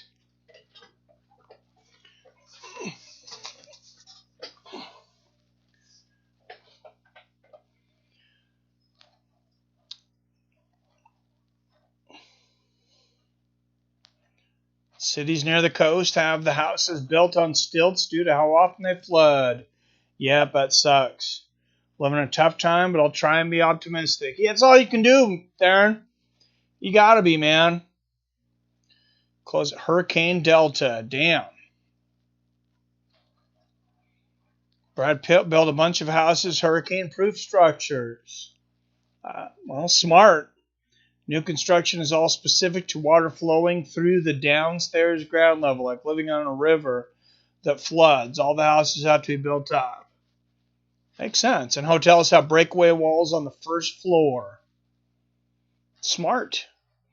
I have got to change the restaurants now. Open-air restaurants with the roof corrugated tin roof or something. Change all the format now before everything goes out of business.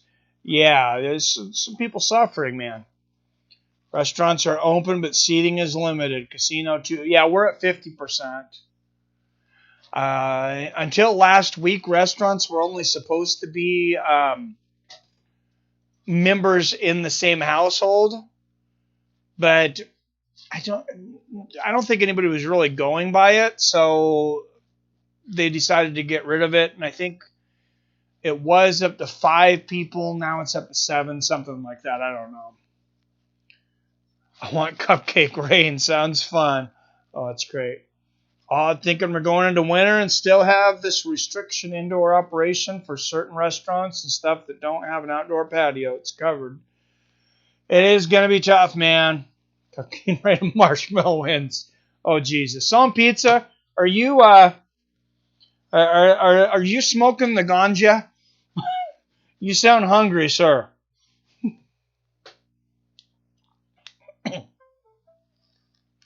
What's up, Wall Liquor? Good to see you, sir. Hell yeah, man. Hurricanes blow the shingles off roofs. For sure, rip off the roof if it's not properly built. Yeah, we just get beat down by rain all year, but that sounds pretty nice compared to what goes on in the rest of the country sometimes.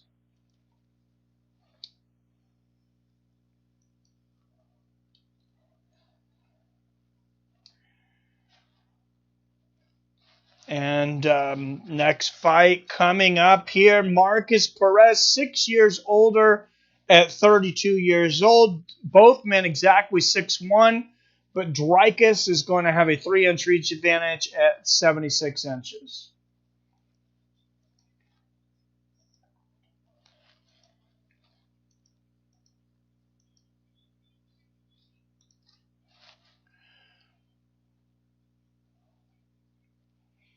All right, first out of the blue corner, fighting out of Pretoria, South Africa. A minus 170 favorite. 14-2 as a professional. Dricus du Plessis. Damn, that is a warrior's name for sure. And fighting out of Sao Paulo, Brazil. A plus 150 underdog, 12-3 as a professional. Marcus the Joker Perez.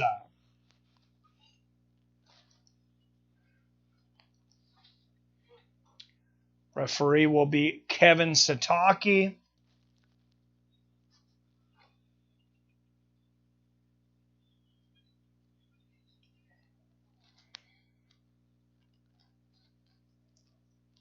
All right, here we go.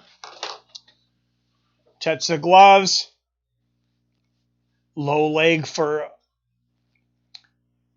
Dricus out of the gate. Perez moving forward a little recklessly, and he's eaten. Wow, he just ate about 5 leg kicks already there from Plessis. Nice body kick from Perez. Wow, and Perez now feigning those leg kicks. Oh, nice left hook from Perez. Good jab there from Perez. And Perez trying to make du Plessis fight backing up. That's not what du Plessis wants to do. Oh, almost jumps off the cage there, though. Oh, Perez gets the right hand through there.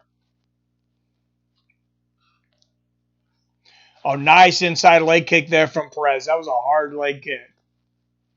Inside leg kick from Dricus. And yeah, you can tell Dricus is not fighting the game plan so far that he wants to. Nice body kick there from Perez. I don't know if it's a little bit of nerves.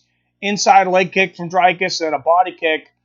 Outside leg kick, though. He really is working on those legs. And there's a 1-2. Maybe he's getting comfortable now moving forward. Outside leg kick there from du Plessis.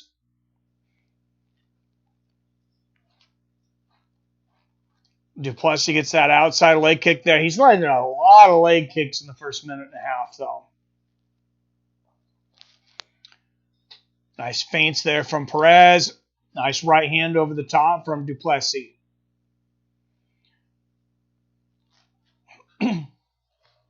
Inside leg kick from du Plessis and a nice right hand to the body. And Perez keeping his hands very low here. Eats a right hand coming in.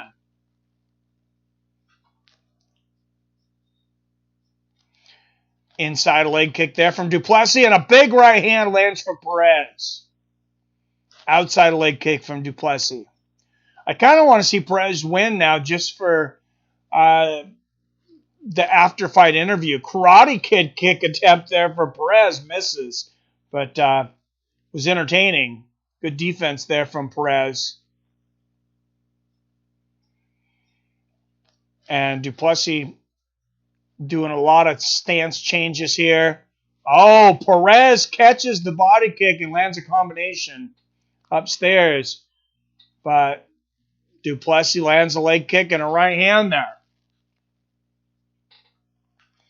I don't see how Perez can continue to eat as many leg kicks per minute as he has so far in these first three, though.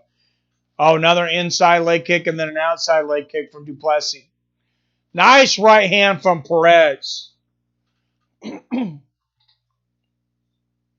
Jeez, those body kicks, yep. Song Pizza, you sound like you're watching Charlie and the Chocolate Factory. Just watching Just versus... Oh! Huge uppercut from du Plessis! And he puts Perez out of here! Dricus du Plessis, welcome to the UFC with a first round knockout. Beautiful shots here from Dricus du Plessis. Wow, and I mean, I just hope, called that one as well. Yeah, you're spot on tonight, Robert. Poor Edward Smith. Damn, beautiful combinations. Congratulations, Dricus du Plessis. And that's a couple of UFC newcomers with big wins tonight.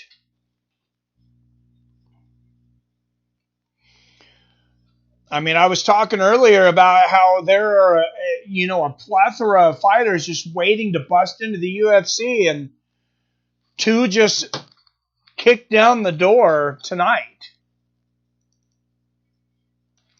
And we're already to the 3 spot. Big Ben Rothwell versus Marcin Tybura up next.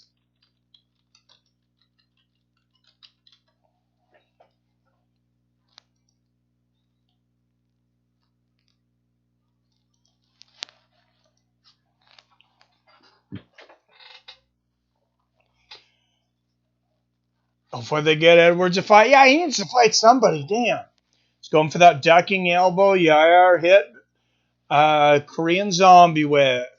Yeah, I was devastated for the Korean Zombie when that landed. But, man, that's one of the most iconic shots in UFC history for sure. 1 second left in a 25-minute fight.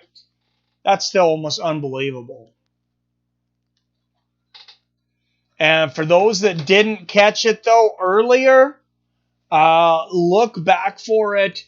The flying kick earlier, man, it was on the prelims, actually. Chris Daukaus over Rodrigo Nascimento Ferreira catches the kick of Ferreira and lands a jumping, flying heel kick.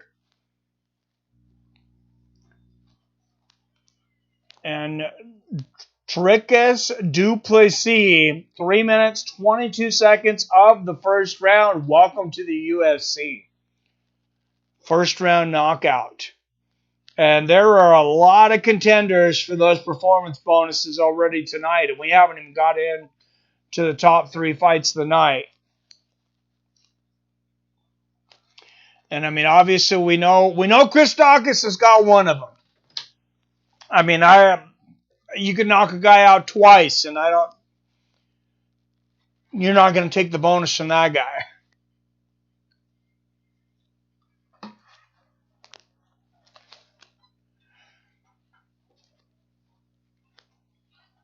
And Dricus just said, this is the highlight of my life so far. And, I mean, when you're working towards something for that long, I imagine it's got to be so great. Let's look at the replay there as the body kick, and that was a left, kind of the uppercut hook that landed there. There's the body kick, kind of just knocked him off balance. It was a left hook to the temple there. And then he lands some on the ground and puts Marcus Perez out.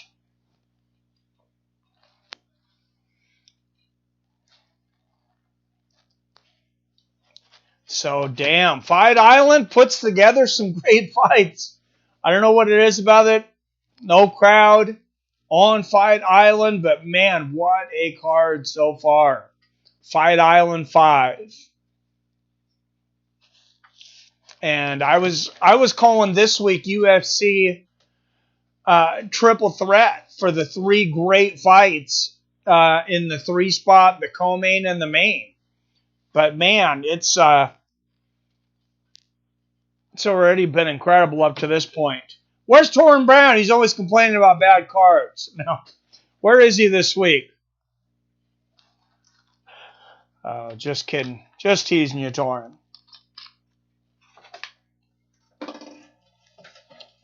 And I hope you're having a good year, but if you're looking for your year to start turning it around, guys, never too late or too early to start investing in your future. And why not start for free with the free stock from Robinhood, guys? Every time you get a stock, MMA with Friends also gets a stock.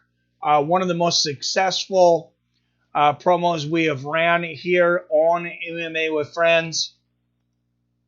I know a lot of you have gotten that free stock, but I don't know how long they're going to do it for. But I don't think they'll do it forever, so take advantage while you can. Torn is MIA. Yep, makeup equals getting knocked out. Yeah, it didn't do him any good, did it? Prelims start at 1 p.m. next week. Main card starts at 4 p.m. for Brian Ortega versus the Korean Zombie. Of course, the reason for that, most likely, is starting at 7 p.m. ESPN Boxing, and Vasily Lomachenko will be fighting, one of the greatest pound-for-pound fighters on the planet. So, double event next week. We'll be doing UFC and boxing.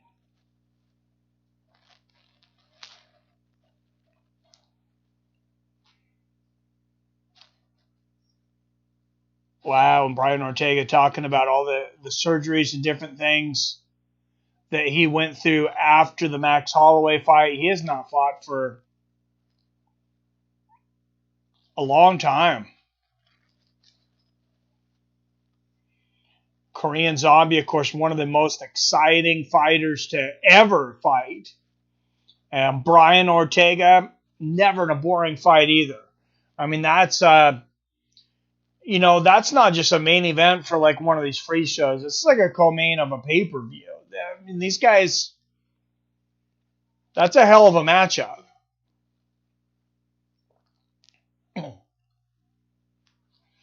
And let's take a look at that card real quick. They're having a little bit of a break here because of so many stoppages to hype next week's card. I'm going to start looking at this because there are so many good fights that pop next week. Syed Nurmagomedov. I can't remember if he's the one that's the cousin of Khabib or if he's related at all and not just a friend. I think he might be a cousin versus Mark Striegel. That's the first fight of the co-main. Maxim Grishin back in action against Gadzhimad and Tugalov. Those just on the prelims. Thomas Almeida returned against Jonathan Martinez at featherweight. On the main card, Jim Crute. Seeing him again at light heavyweight, taking on Modestas Bukauskas. Caitlin Chukagian and the return of Jessica Andrade. 2 top women's flyweight right there. Cyril Gain will take on Ante Delija in the co-main at heavyweight. So, and then, of course, Brian Ortega and Chan Sung Jung, the number 2 against the number 4th featherweight in the world. Another great card, another great Fight Island card. Bet Ortega will be washed up now. Way too much time off from fighting. We'll see, man. He's very young. He's very young. And I don't know how much he's been training, how much he's... remember, there for a while, nobody was doing a lot of training. At least as far as, like one-on-one training. And, I mean, he's the first guy to finish Frankie Edgar, knocked him out flat.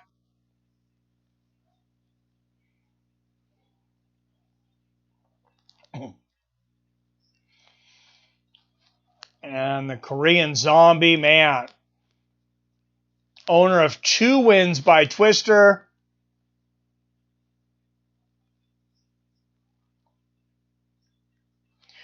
And then just some insane moves there. Just a stacked main card. Thomas Almeida versus Jonathan Martinez. Jimmy Crute versus Modesta Bukauskas. Caitlin Chukagian versus Jessica Andrade. Cyril Gain versus Ante Delija.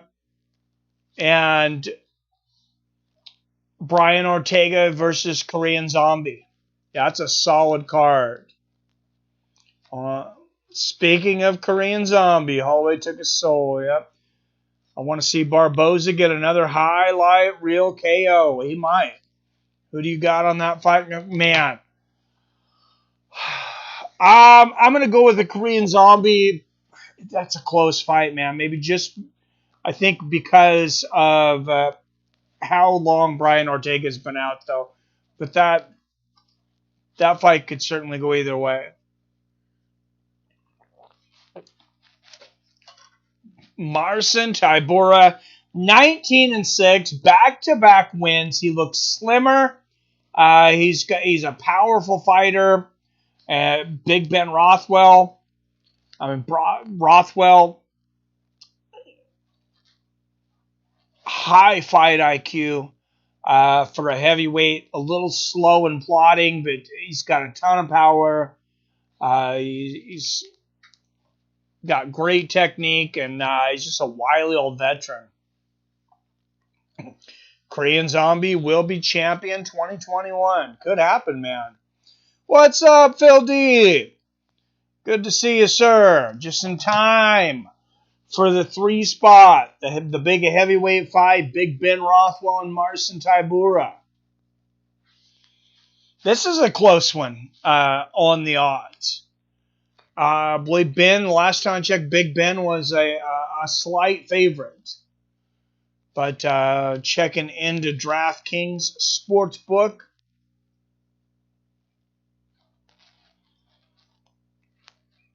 And we'll see what the current odds are even closer. Yeah, Ben Rothwell just a minus 137 favorite. Marcin Tybura plus 110. So almost even now. Makwan Amirkhani after that in the co-main is a plus 205. Underdog Edson Barboza, a big favorite at minus 265. Then Cory Sandhagen, a slight favorite against Marlon Moraes, minus 141. Marlon Moraes, a plus 115. Zombie Ortiz winner could be next for Volkanovski. Got to go old school with Big Ben. Tybura actually looked bigger than Rothwell in the face-off. I think Ben Rothwell weighed in at 265. They both weighed in over 260, I believe. I want to say Tybura was like 262 and Big Ben was 265. Jessica Andrade, Cabot's next victim with a win over Chukagian. Yep. I can't wait to see Valentina Shevchenko fight again, too. She is so good. And when Makwan went viral with that video of him eating an apple. Yeah, that was weird, man. I got to say, that was pretty weird. Veteran Big Ben Rothwell against Marcin Tybura. Up next, and we'll go to the polls. We put up polls for all 3 of these fights, actually. And we'll go to the first one, Rothwell and Tybura. 78 of you voted. Pretty overwhelming, I would say. 72% of you had Big Ben. 53% of you by finish. 19% by decision. 28% of you had Tybura. 18% by finish. 10% by decision. And DG, I don't know if DG's here tonight. I haven't seen him, but he said in the chat, Big Ben and Big Country should have had a rematch from their first fight in the PFL. I agree. I think Ben is too versatile and too much power for OG Tybura. Win by TKO Rothwell.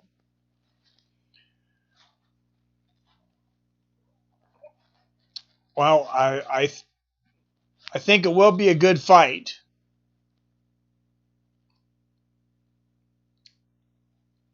But yeah, I lean towards Ben as well. And I'm going to make a post of this one, of this fight, just to make anybody who hasn't seen that we're live yet, see if we can get them in.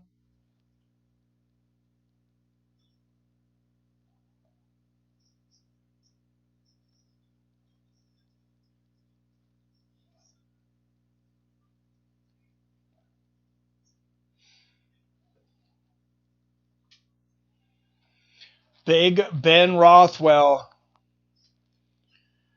versus Cyril Gain up after this commercial break.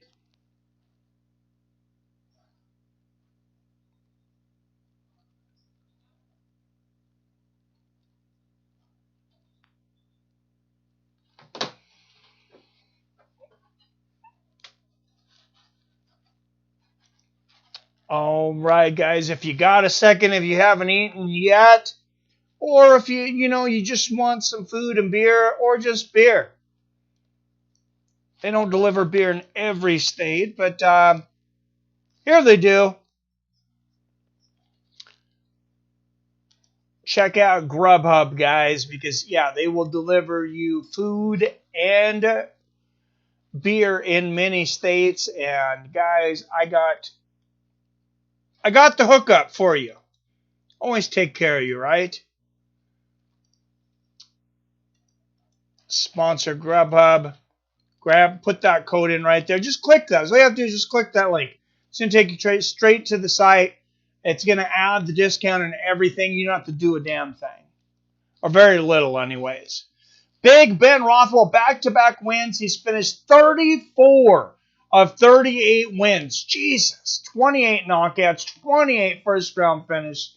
So, I mean, this guy has just been a destroyer. Maybe the most unrecognized heavyweight career in history, may I say.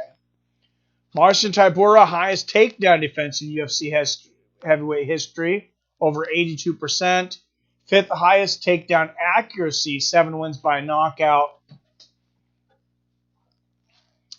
Rothwell, 4 years older at 38, an inch taller at 6'4", 2 pounds heavier at 265, and a half-inch reach advantage at 78.5. So pretty much everything even, except for Rothwell is 4 years older.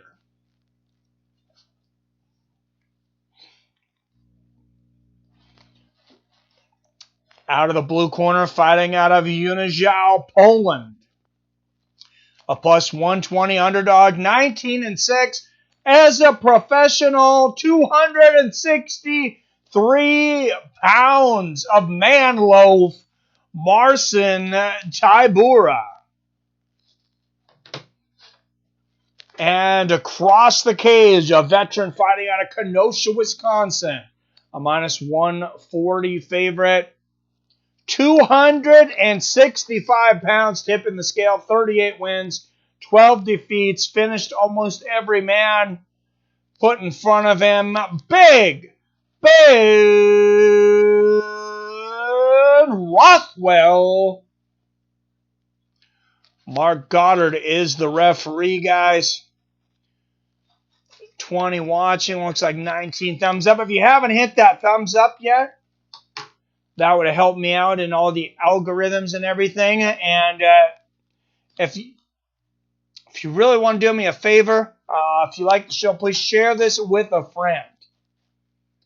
That is the biggest thing to help us out right now, trying to grow subscribers. Nice right-handed combination from Big Ben Rothwell, an uppercut and a hook.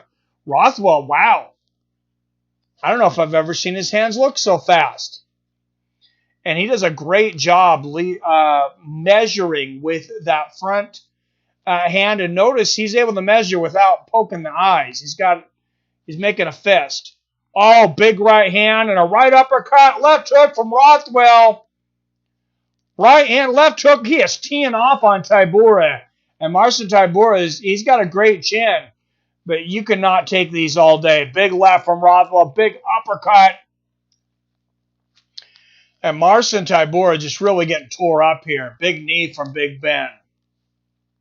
Oh, big left hook to the body. You could hear that from Rothwell. And wow, that was a lot of energy to expend in that first minute from Ben, though. Nice right hook from Rothwell. And we'll see if Tybura is able to come back. Oh, nice low leg kick for Rothwell, but Tybura hits him with a three-piece afterwards. And Tybura can drop the hammer at any moment. Big right hook and left hand from Rothwell, though. Nice left hook. Rothwell, he's so accurate. Straight right there from Rothwell. He's so accurate, so deceptive.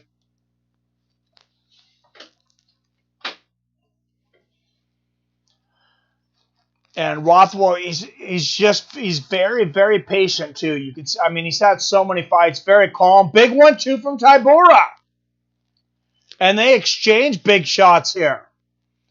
And both guys have great chins. Tybura's taken a ton of shots from Big Ben, though, and not looked hurt once. Nice left hand there from Tybura. I think the thing that probably hurt him the most is that big hook to the body. I'd like to see Rothwell go back there. Nice uppercut and straight shot combination from Rothwell.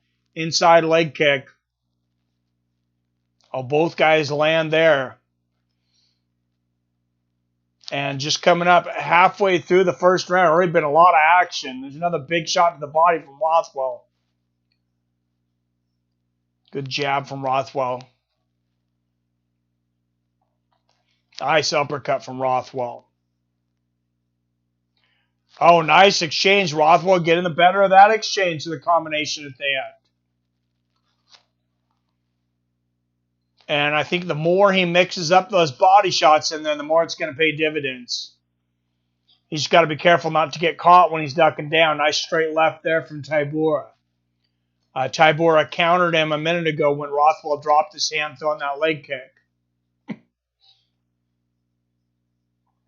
Oh, nice. Nice jab from Rothwell, the straight shot behind it. Oh, big left there from Tybura, the southpaw. That was a cannon. 1-2 from Rothwell. Big right hand from Rothwell. And the body kick and a right hook upstairs from Rothwell. Damn, Tybura, I mean, he's got a chin of steel, but you cannot take these forever. Nice 1-2 and a left hook there from Rothwell. Oh, Tybura, straight right and a body kick. Oh, beautiful exchange there. Nice right hook from Rothwell. Good left hand from Big Ben. And both of these guys really going for the first round finish. We'll see how much they have left. You see 35 significant strikes in less than 4 minutes for Big Ben. Significant. Another combination from Rothwell. That is a heavy workload for heavyweights. Nice body kick from Tybura. Straight left from Big Ben. You got to wonder how much energy Ben is going to have left if he can't take Tybura out in the first round. And Tybura throwing the combination there. Nice straight right there from Tybura. Good combination from Ben and a right uppercut in the clinch. Oh, good exchange in the clinch there. Tybura had the tie clinch for a moment. Not able to throw that knee, though. Straight right from Tybura. And Rothwell expended a lot of energy in that first round. Straight left, goes for the head kick as Rothwell falls off balance. Big right uppercut from Tybura, right hook from Rothwell. Wow, exciting first round for big dudes. All right, guys, if you haven't hit that thumbs up yet, please make sure and hit that thumbs up. Help me out. Hit that share button. And if anybody who's not already subscribed, welcome to the community.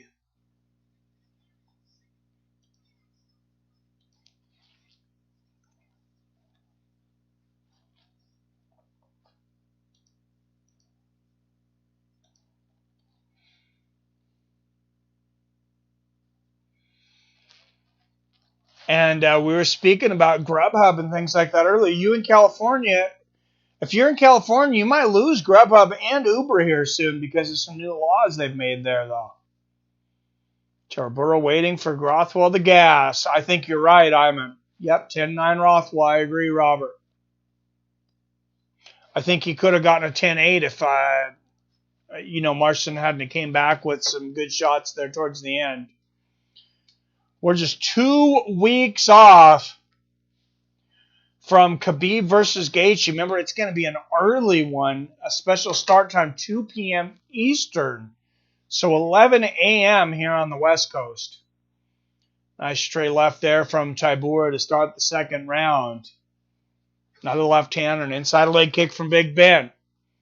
And we'll see if Rothwell did gas after that first round. Definitely expended a lot of energy. Nice right hand there from Tybura. And an inside leg kick. Rothwell throwing a 1-2, but another nice 1-2. Eats a right hand as Ben. Ben has definitely got to be tired, though. Inside leg kick there from Tybura. And I can't imagine Rothwell in his wildest dreams would have thought Tybura would have walked through all of those bombs. I mean, most guys would not be standing. Outside leg kick there from Marcin. Right hook upstairs for Rothwell. Other right hand for Big Ben.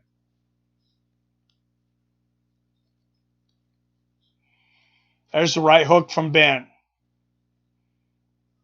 Another straight right and a right hook. I think he needs to go back to that body. Ben looking for the clinch. I thought he might go for a throw there for a minute. Looking for some knees there. Somebody's going to start throwing knees in the clinch here. Ben pushing Tybura up against the fence. Ben's got a great ground game as well. He could go for the takedown here.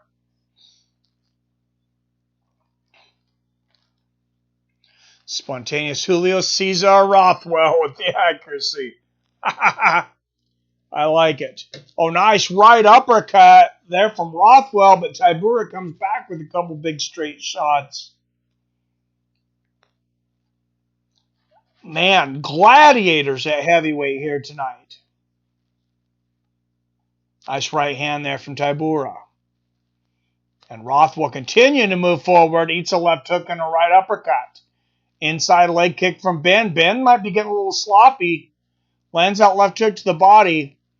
Front kick to the body from Tybura. Nice combination there from Marcin.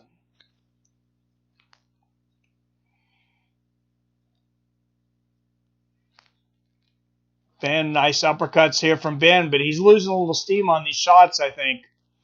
An exchange of uppercuts and a nice knee from Tybura. Ben answers with the knee to the body.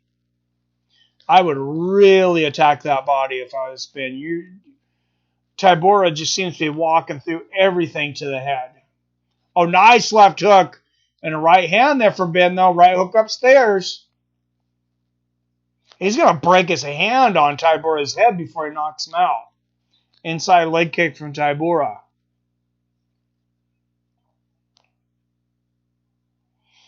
Oh, nice left hook and a right hand from Rothwell.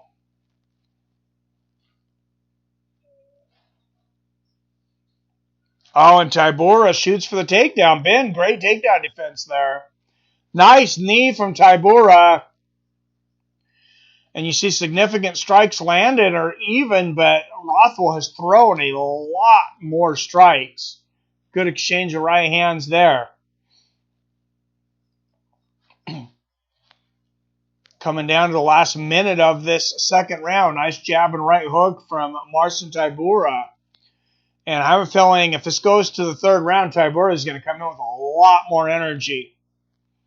Nice left hand from Tybura.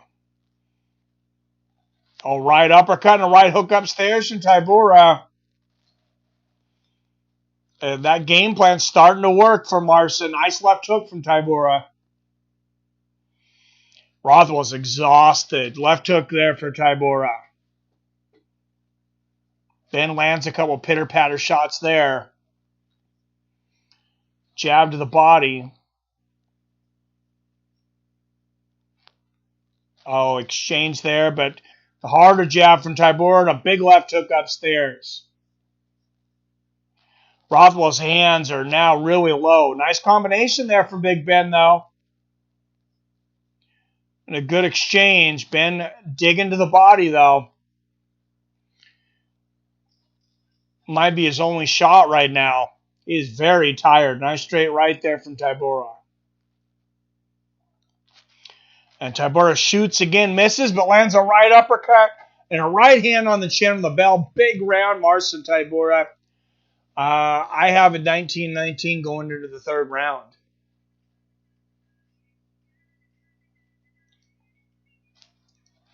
And this fight living up to all the expectations. I cannot get over Marcin Tybura's chin. I mean, he ate so many big shots from Big Ben. Nobody stands up to Big Ben shots like that. Marcin Tybura never even looked like he was stunned. Well, thank you, Spontaneous. Now, Rothwell is definitely not a spring chicken. Phone booth warfare, says Sam. Yep. Exactly, man. 19. All right, and Iman and Robert Kerrigan agreeing with me on the scorecard.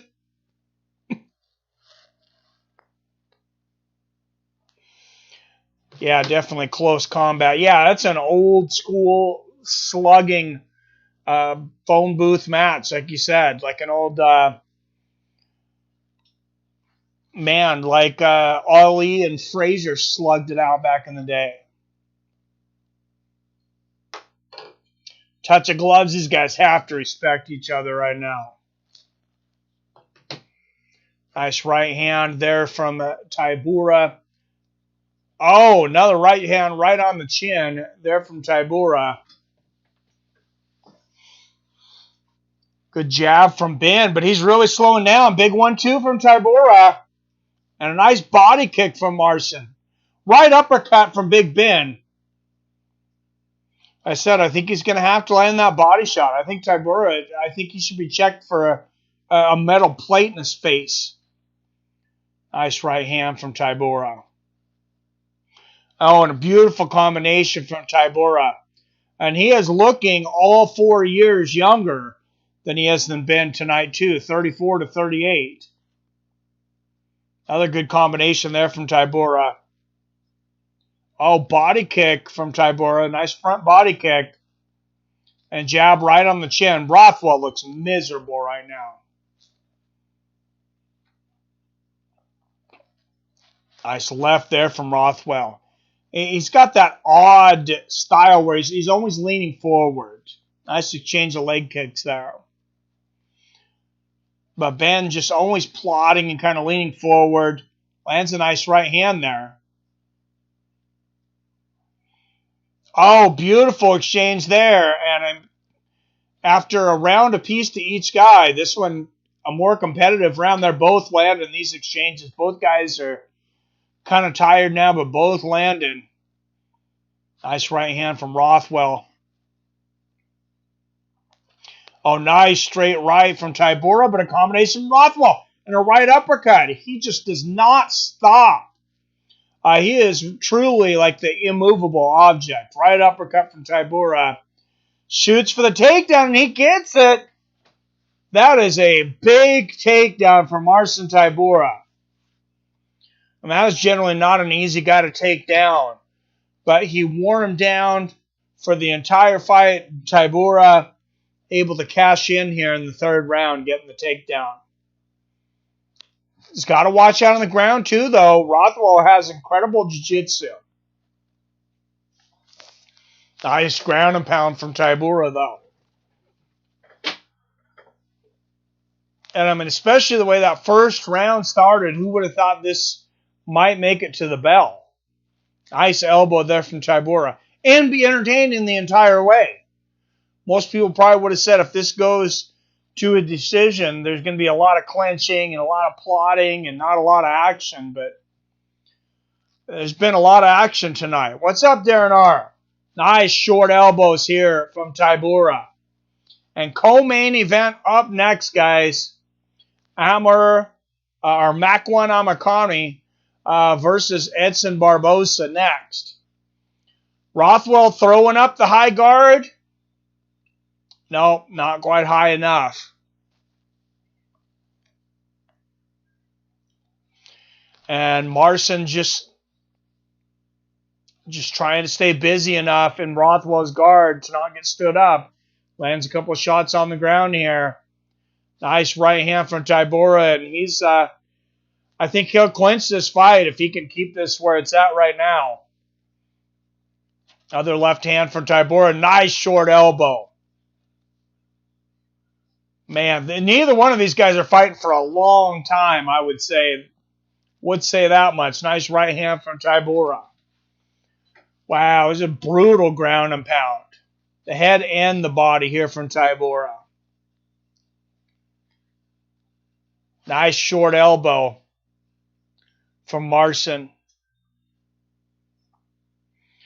Oh, man, big shots. Tybura could stop Rothwell here. That would be a huge feather in his cap. Big right hands on the temple. Marcin Tybura. I mean, he got pieced up in that first round, but then he tired Rothwell out, and it's just been an amazing performance ever since. Man, body to the head from Tybura. And, man, they might break a record for strikes landed for heavyweights here. Down to the last seconds of this fight. Wow. And there you go. I got it. Marcin Tybura, 2 rounds to 1, 29-28. And Spook Show says that should have been stopped. I mean, it could have been. He was beaten Ben up pretty bad on the ground now. He was almost defending himself, but I mean, yeah, it could have been stopped. Wasn't the worst decision I've seen to let it go on. And I agree with Robert and Iman report 29-28. It was a hell of a fight. That could be fight of the night right there. That could be your fight of the night for sure. For heavyweights to put out that kind of volume,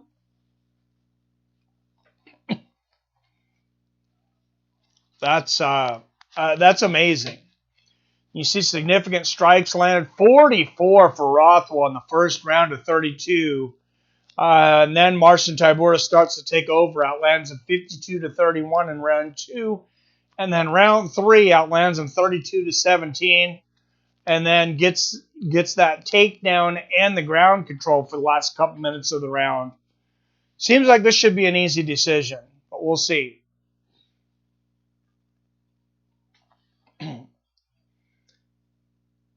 All three 29-27.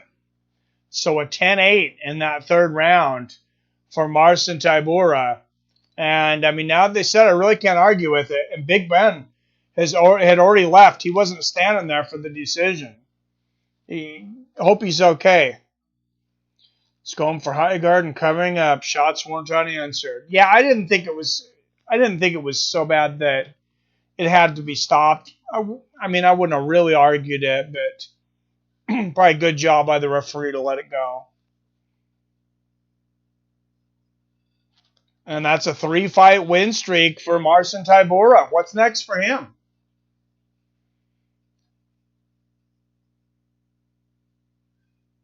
Wow. And Dan Hardy's just, when are we going to see you again? He said as soon as possible. I would think it would take a minute to recover from a fight like that. 6% said Tybura decision.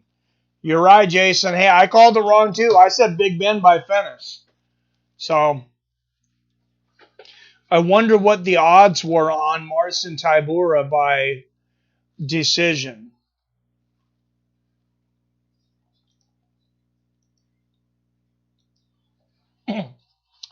I should have kept that. But yeah, good call, Jason Richardson. Good to see you, Jason.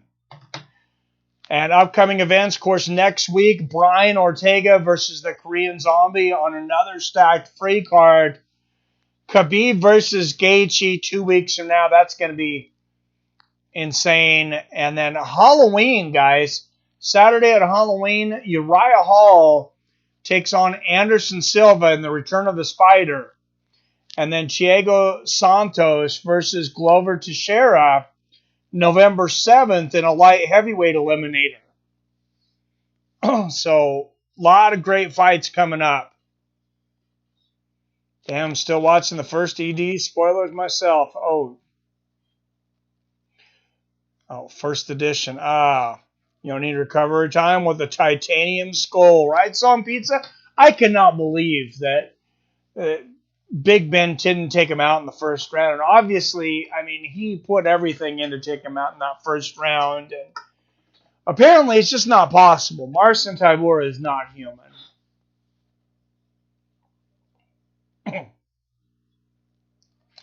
Boom! Wow, and that... Wow.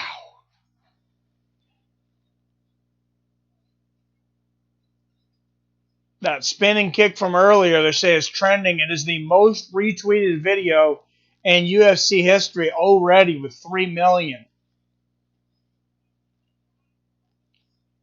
Damn, that's got to be the number one move on SportsCenter. Come on.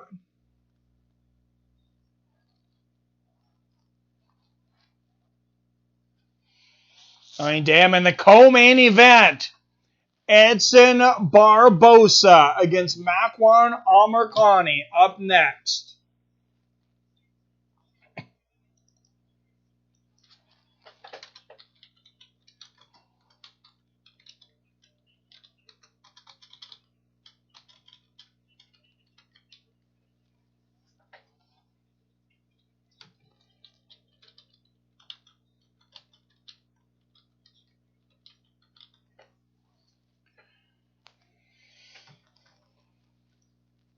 All right, here we are, the co-main event of the evening. Edson Barboza, Makwan Amirkhani. And let's go to the polls on this one. Go to the community page on the main page here. 69% of you have Edson Barboza winning tonight. 62% by finish. Only 7% have Edson by decision. 32% of you have Amirkhani. 22% by finish. 10% by decision. 73 votes. Should be a great one. If you still want to vote on Sandhagen versus Moraes, I put that up kind of late. It's at 41 votes. But go to the community page on the MMA with Friends YouTube homepage, and you can still vote before that happens.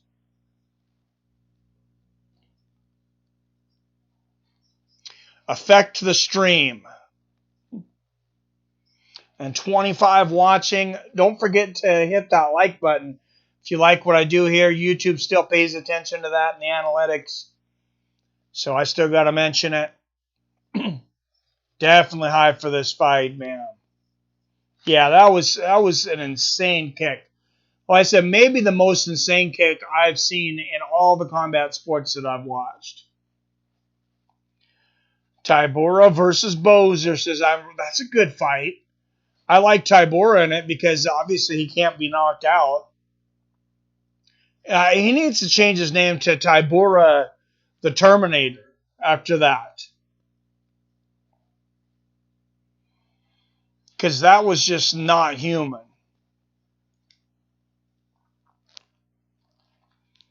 Can't believe Silva is still going, right, man? Damn. And I think he probably beats Uriah Hall. He probably comes in a favorite to that fight. Hall's no spring chicken. I think he's in his late 30s, I believe. God, Anderson Silva, though, will be 46, I believe, in March. So hopefully that's his last fight. But he might not be. Just guessing, really. Rothwell is scary, but Tybura matches his size. Yep. Tybura could have a number next to his name on Monday. I wouldn't doubt it. I haven't reported. That was a phenomenal performance. Yeah, it was nuts. Amirkhani by knockout, says Jason Richardson. But I love Edson for his heart. Barbosa better bring out the body kicks. Yep. Board out from Kyrgyzstan, Kazakhstan. Cheeto right there. Edson has absorbed tremendous damage in his career. Can't deny that, Son Pizza. That's the moment that I said Justin Gaethje turned the corner to championship caliber. Not because he beat Edson Barboza, because he beat Edson Barboza at his own game. I was like, Edson Barboza has the best leg kicks in the game, and I thought maybe the best I'd ever seen. And then Edson lands that first leg kick on Justin Gaethje, and he's like, oh, is that your leg kick? And then just starts pulverizing Barboza's legs. I mean, he outkicked him so bad, destroyed him so bad, he knocked him down to another weight class. And no one had done that to Edson.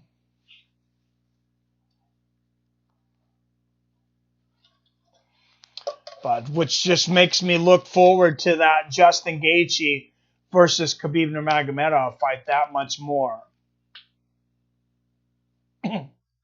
And we're really spoiled right now in the fight game because next week we get Brian Ortega versus the Korean Zombie. We got a great UFC card. Main card starts at 4 p.m. Pacific, 7 p.m. Eastern, and then starting at 7 p.m. Pacific, 10 p.m. Eastern, you have Vasily Lomachenko and Lopez looking to unify titles on ESPN. So, great week of fights.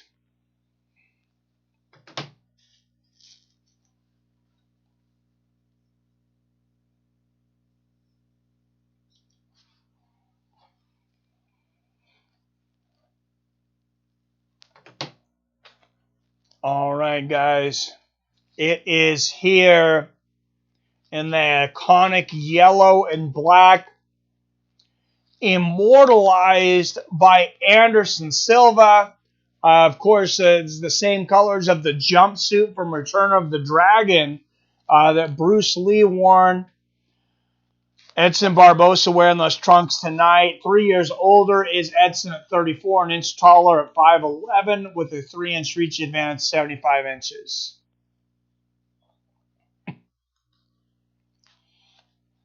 And fighting out of the blue corner, out of Turku, Finland, a plus 210 underdog. 16 wins with 4 losses as a professional. Makwan Amirkhani. And the gladiator across the cage is fighting out of Rio de Janeiro, Brazil. A minus 250 favorite. A veteran of many UFC wars. 20-9 as a professional. The number 4th ranked featherweight in the world. Edson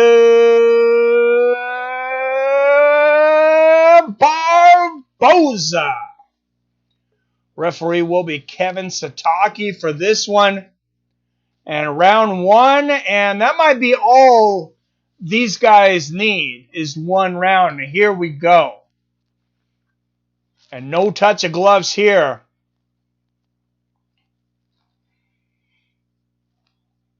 They're looking to get it on. Barboza moving forward quickly here.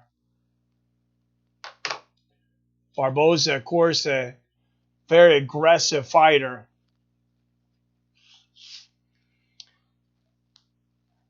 Pushing Amirkhani up against the fence quickly. And they said Amirkhani asked for this match. Nice switch kick there for Barboza. Straight right for Amirkhani. Amirkhani with a wide stance, that really putting that front leg way out there.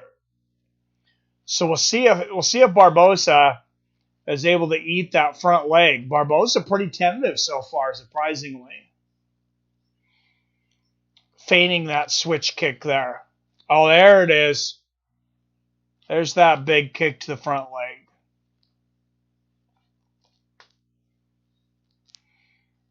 And another guy that throws some big leg kicks coming up next. Marlon Moraes taking on Cory Sandhagen.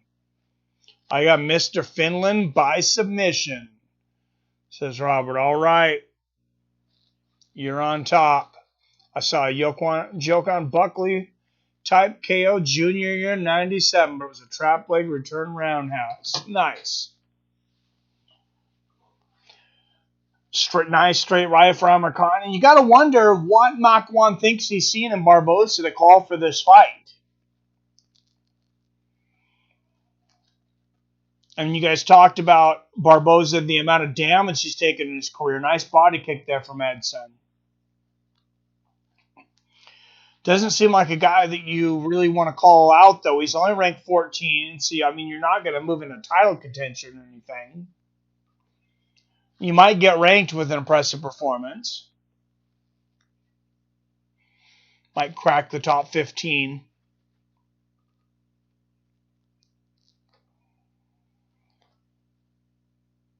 And Amirkhani, he's trying to set traps for Barboza here. Nice body kick there from Barboza. So Barboza's trying to throw those kicks quick, get in and get out. Oh, nice combination of the body with the hands there for Edson.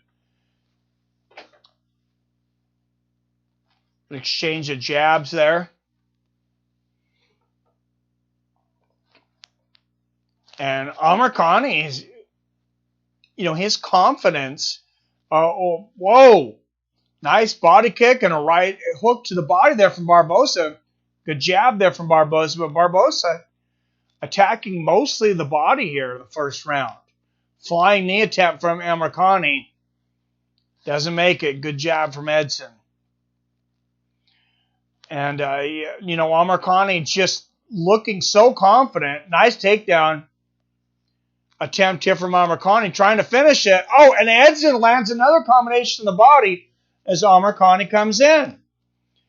But I think Amirkhani, just the fact that he looks so confident that he can deal with Barbosa's kicks, I think's made Barbosa more tentative. He's really fighting a really smart game plan here, though, is Barbosa. Picking his spots, going mostly to the body. Oh, nice right uppercut there from Amirkhani. He clinches. Nice knee to the body from Amirkhani. Goes for the sweep. Barboza pushes him off. Barboza has spectacular takedown defense. I mean, unless you're Khabib Nurmagomedov, it's hard to hold him down. Oh, nice body kick there from Barboza. And I got to imagine Barboza, nice inside leg kick from Edson. Had to have taken some insult to Marlon Amirkhani, asking to fight him. Like, what am I, easy?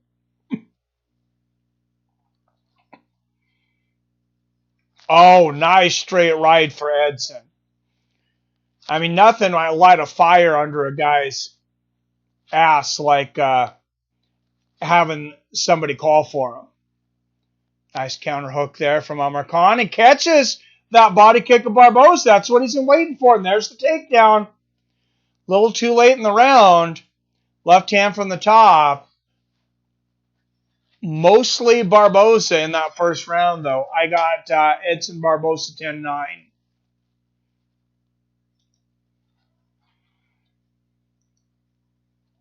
Amirkhani's seen something, though, and Barbosa was already hesitant to throw those kicks. So how much more hesitant is he going to be now?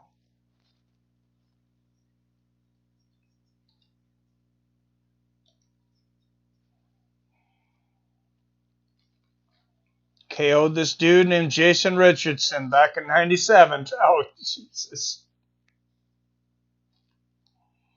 Whatever, Walter.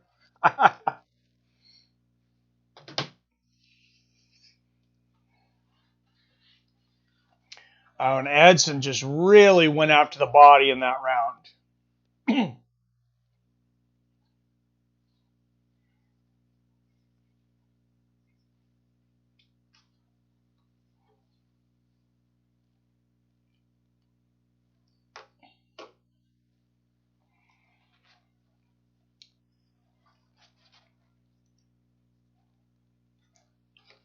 All right, and not a lot of action here at the very beginning here. Both guys waiting to fill each other out again. Chito Ortiz says, let's go, Edson.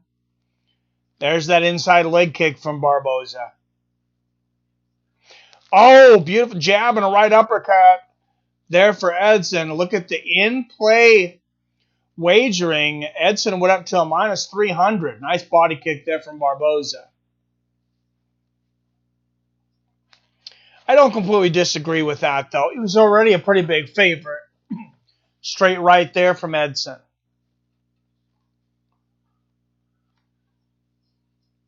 Nice outside leg kick there from Barbosa. I mean, Barbosa's kind of be like, if you're going to sit back and you want me to kick you, I'm going to definitely oblige. I might not kick you how you think I'm going to kick you, but I'm going to kick you. Exchange of jabs there.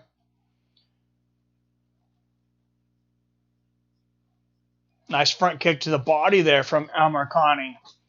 Now that outside kick from the front leg that Barbosa is starting to throw more now, that's going to be a really hard one to catch and get the takedown. You're not going to have a lot of time. It's going to be that back kick, which is what it was last time. And he's feigning it now. Good defense there. Barbosa gets out of the way of that right hook. There's the inside kick from Barbosa from the back leg. And that right hook to the body again. He is really softening up that body of Amirkhani. He attacked pretty much just the legs and the body in the first round. Mostly the body.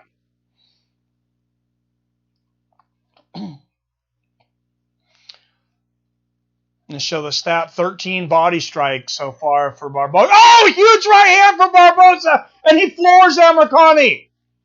And he is on top, and Barbosa is one of the best finishers in the game. He's going for a guillotine here. That was a big right hand, maybe an anaconda here.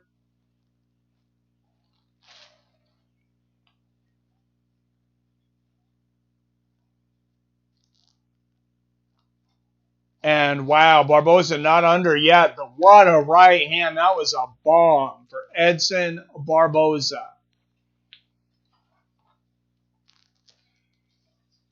Barbosa getting beat down. Not now, he's not. Mr. Finland was way overconfident during fight week. He thinks he is better than he really is. Back in the center of the cage. Oh, and another straight right from Barbosa in the body kick. Oh, nice right uppercut from Amirkhani. And he digs for that front leg. Great takedown defense from Barbosa. And he is very strong for a featherweight. Remember, I mean, he fought most of his career at lightweight. So he is a big featherweight. And I think he's adjusted to the weight class now. Having a few fights now at featherweight. And back up. Looks like Barbosa's got some blood maybe coming out of his left eye, though. Yep, there is a cut on the corner of his left eye. Doesn't appear to be affecting his vision, though. And let's see if Barboza can land that straight right down the middle. It's been there for him several times. Oh, nice body kick there from Barboza. And good defense. Oh, another right hand from Barboza. And he floors Amirkhani again with that straight right. And now he digs for the guillotine. This one's deeper. He turns it over. He might have it. Oh, and Amirkhani is out.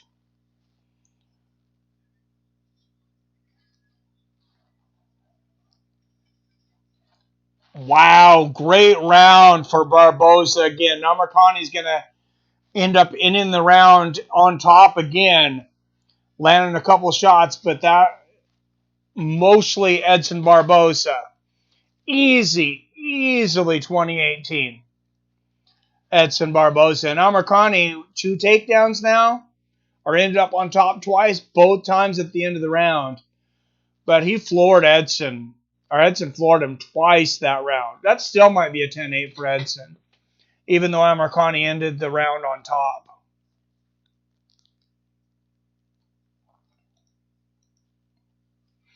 It really was just a transition, more of a takedown for Mr. Finland. Amirkhani is brilliant, letting Barboza thinks he's got a chance, so he makes some mistakes and then gets his eye dislodged.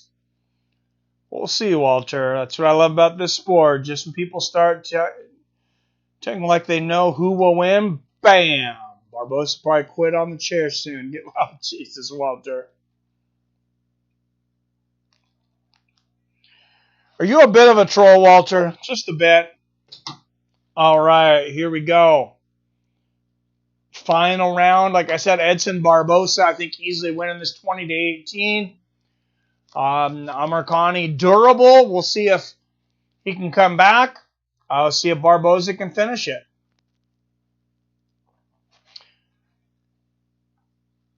And definitely could have been a 10-8 round in that second. So I have it 2018, but it could easily be 2017. A lot of people on Twitter tweeting out 10-8 round Edson. Well, those under a bridge. Yeah, I think so. I got 2017 Barboza. I don't disagree with you, Cheeto. Nice right hand from Amirkhani. Left hook to the body for Barboza. Jab on Amirkhani. Oh, now straight right there for Barboza again. Doesn't land as solid as it did before. Great takedown defense from Barboza. Amirkhani never had a chance. Goes to a flying knee to the body, lands it. Now Amirkhani, he is really working for that takedown. Barboza down to a knee, pushing the wrist back. And there it is. Amirkhani finishes the takedown and ends up on top of Barboza going for a Kimura here. He might take a little rest and then use this Kimura attempt to escape. He needs to create a little more space here, though.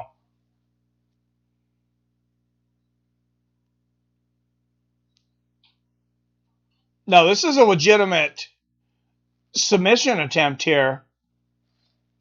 With the Kimura here from Barboza. And Amirkhani slips out of it.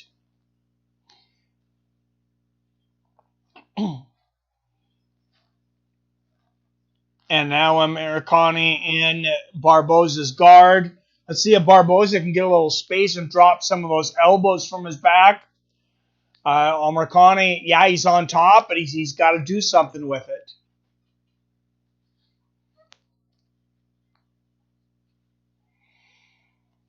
Amirkhani, yeah, I agree. Amirkhani needs a finish here.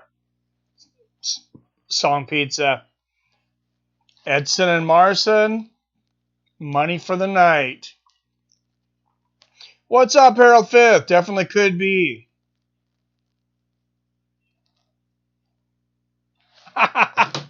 Oh, Walter. You crack me up, dude.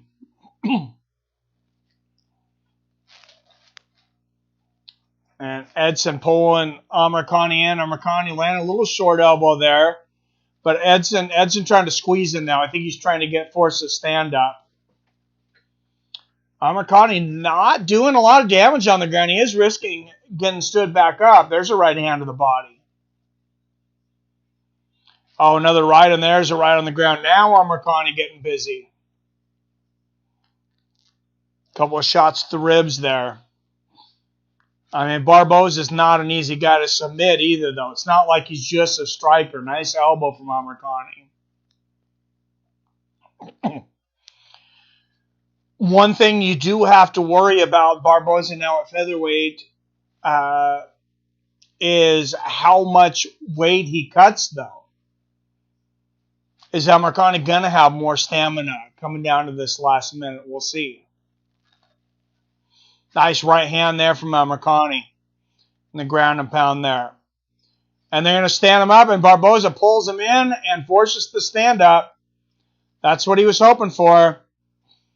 They're saying, let's fight. Neither guy. Oh, big left hook right on the temple from Barboza. And Barboza dancing again, front kick to the body. Amirkhani's hurt.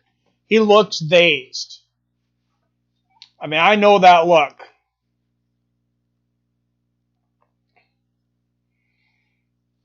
Barboza throwing some feints out there for him, but he wants a highlight knockout here. Oh, another big right hand from Barboza. Floors Amirkhani again. There's that spinning wheel kick attempt. He was going for it all there. Oh, beautiful combination. The body and the head. And that cut Amirkhani open. Right hook to the body from Edson. Amirkhani continuing to come forward. Right uppercut attempt from Amirkhani. Barboza wants to land this big shot. Amirkhani better be careful. And there it is. Too dangerous for Amirkhani to just walk in reckless. And that's an easy one for Barboza. You think 29-28? I mean, I don't think Amirkhani didn't, for me, Amirkhani didn't do enough with the takedown. I got it all 3 rounds for Barboza. 30-27, possibly 30-26.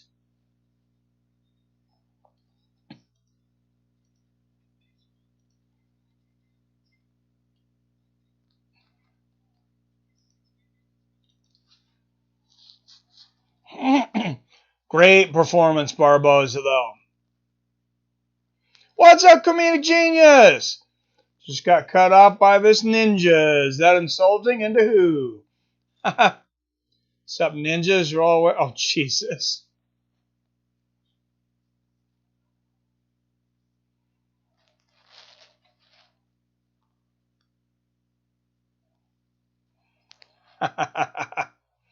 Barboza failed at PED test pre-fight. Oh, my God, Walter. Walter, really not a fan of Edson Barboza, or he's got a thing for Amirkhani. I think maybe that's more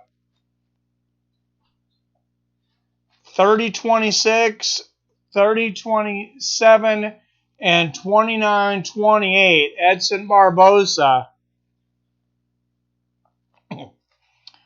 Oh, and both guys on their knees, bowing to one another. Great to see the mutual respect.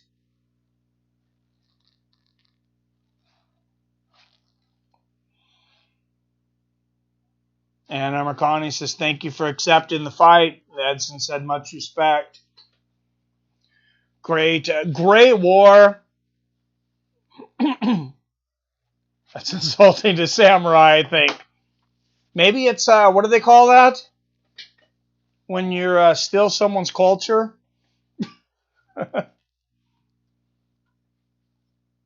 Barbosa is a gatekeeper at this point.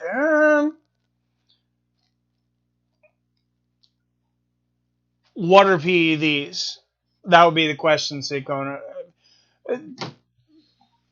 There's got to be things out there that we don't know about. I don't believe as many guys are as clean as test clean. There's no way. There's just no way. The risk to reward, I mean, it's a long suspension, yeah, but if you've never been caught, and I mean, Edson Barboza was not a guy that I particularly was suspecting. He is ripped. So, I mean, you think about a few things, but I don't even want to speculate really on a guy that I really haven't had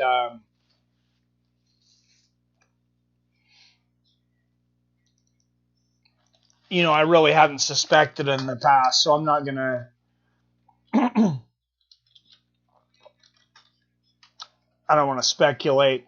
Number 1 bantamweight in the world versus the number 4 Marlon Moraes versus Cory Sandhagen. The main event is next.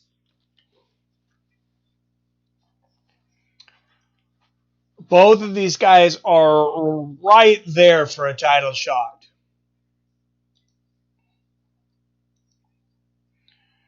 I mean, either one of them could be the best bantamweight on the planet.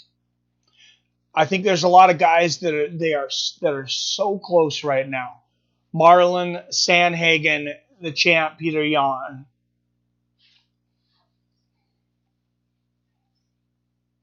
And Aljamain Sterling.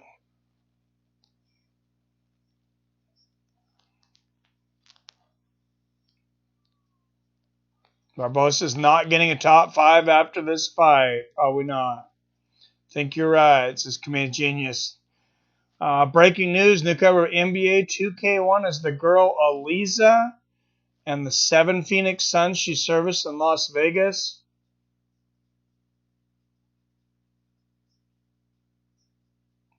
Are you serious, Billy? Or, that's not a joke, right? Oh, okay. Plenty of PEDs that leave your system in just a few days. That's what I figure, Son Pizza. I mean, you're always going to be one step behind because you gotta catch the PED. You can't catch it before it's invented.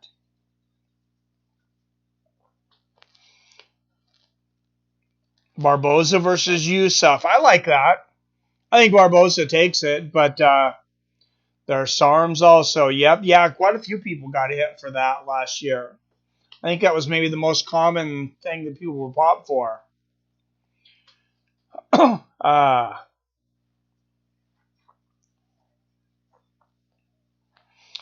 True story. Barbosa has to learn to fight off his back. Other than that, he's a great fighter. He's gotten better. Yeah, he did not fight great off his back, though. That was what was originally booked. Are you serious, Billy? I don't think Billy's joking. All right, well.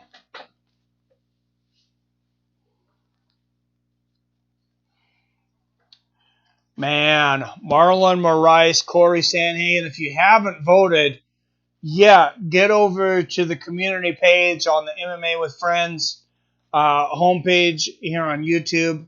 Thank you for all the thumbs up. 30 thumbs up. Appreciate that. Thank you for the donation in the tip jar tonight. Again, Vigilant Skeptic. This main event brought to you by the premium members of MMA with Friends, Greg Brimstone, Milton Nelson, and PBR Street Gang. If you want to become a premium member for as little as $5 a month, just click that members tab on the homepage or in the bottom left-hand corner of your screen. Should be a thing that says members.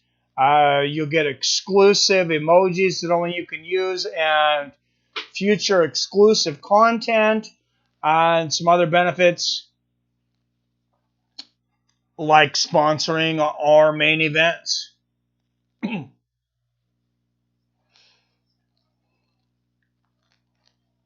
Was on the No Jumper podcast as Selena Powell's guest. All right. And their other friend claims Odell Beckham had her go number... Oh, Jesus. What? Okay.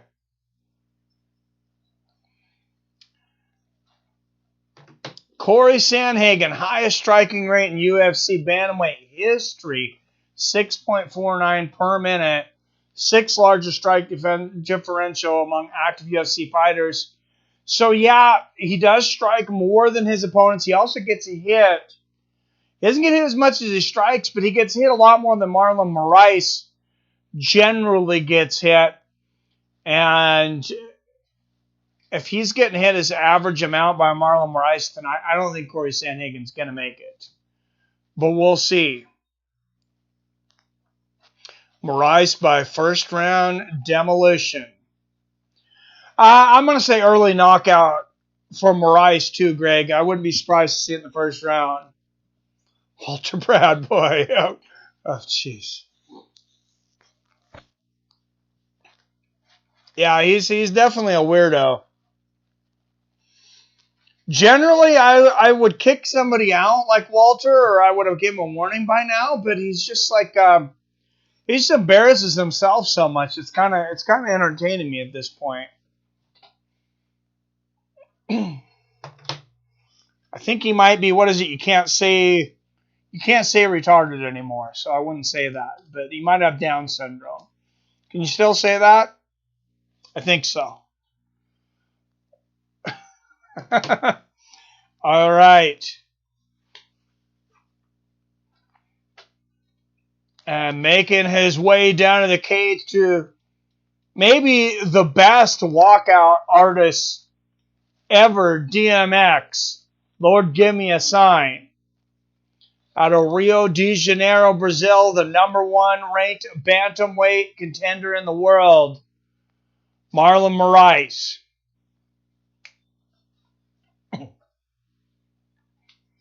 And he looks focused. Aljamain Sterling looking at the next title shot, looks like against Peter Yan. Ask Aljamain Sterling, though, how fun it was to fight Marlon Moraes. Marlon Moraes took his head off with a head kick knockout. Does Big John have a podcast? I believe he does now. Big John McCarthy once said, referee can't make a bad fight good, but they can make a good fight bad. That makes sense. Marlon Moraes tied for fourth most UFC bantamweight wins since 2017 with 5. 7th fastest knockout in bantamweight history. 33 seconds. One of 3 bantamweights with 2 finishes by a leg strike in UFC history. And he almost finished Henry Cejudo with leg strikes.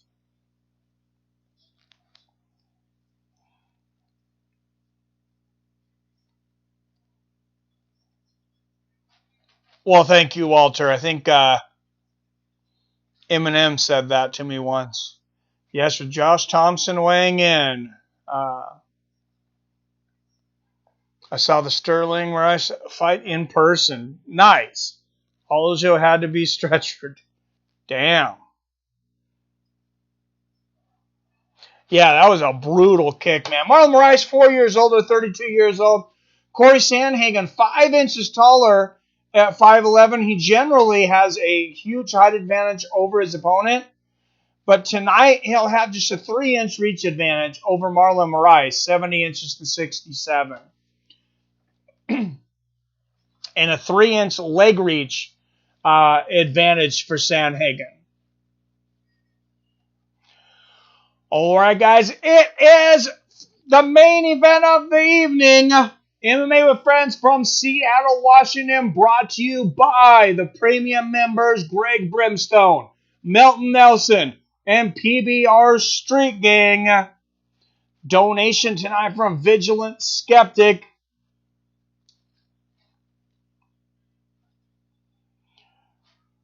This is what we've been waiting for. Let's get it on! 5 rounds in the bantamweight division. Out of the blue corner, fighting out of Aurora, Colorado.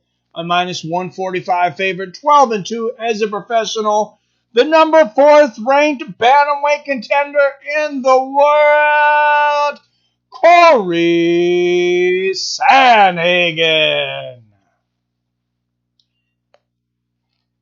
Sandman with the win.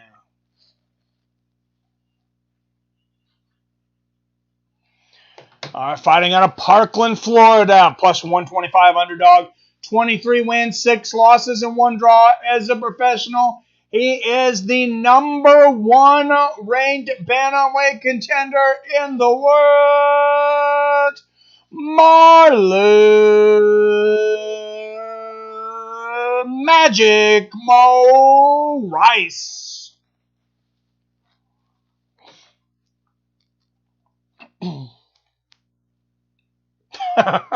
Sounds about right, song pizza.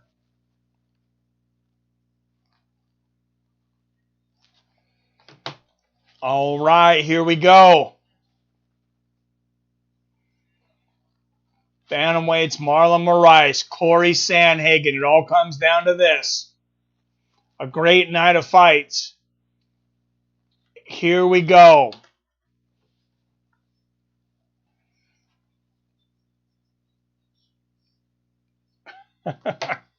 Oh, I love it. Comedic. Inside leg kick from Sandhagen to start this. And all Aljamain Sterling saying, I got my eyes on you guys. I'm assuming Aljamain Sterling's going for Cory Sandhagen, though, being he's already got a victory against him. Low leg kick lands from Moraes. Moraes catches that leg kick from Sandhagen. Inside leg kick from Moraes. Sandhagen answers. Moraes gets out of the way of that front kick to the face. Nice straight right from Sandhagen using that reach. An outside leg kick from Cory. Nice body kick there from Moraes. Outside leg kick for Sandhagen. Oh, look at that front leg kick. Oh, look at the difference in the size of the legs. I mean, Sandhagen, you know at 5'11", nice right hook there from Moraes. You know at 5'11", 135 pounds, another right hook from Moraes. Sandhagen's got to have some skinny legs, but Moraes has got some huge legs for 135. Nice left hook for Sandhagen. And a good exchange there. Outside leg kick for Sandhagen. Nice left there from Sandhagen. I just have a feeling when Moraes lands, it's going to wreak havoc on Sandhagen's stretched out frame.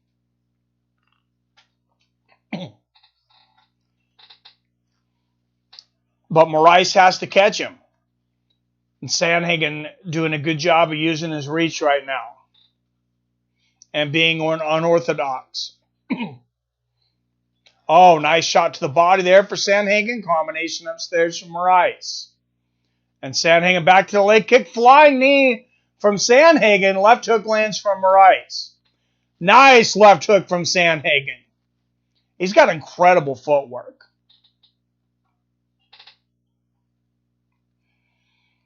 Good defense there from Sandhagen. Blocks the head kick. Halfway through the first round. Good jab for Sandhagen. Right hook for Sandhagen. And, I mean, if it were to go all 5 rounds, Sandhagen, yeah, I would say he's got to be the favorite. Inside leg kick there from Moraes.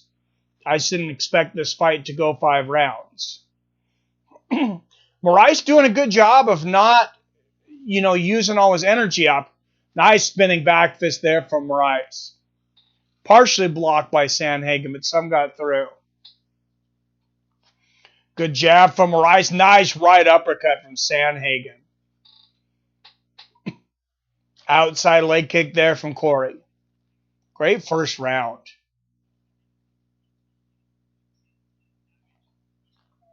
Sandhagen is just all over the place, though. Very hard to hit. There's a left hook from Moraes, though.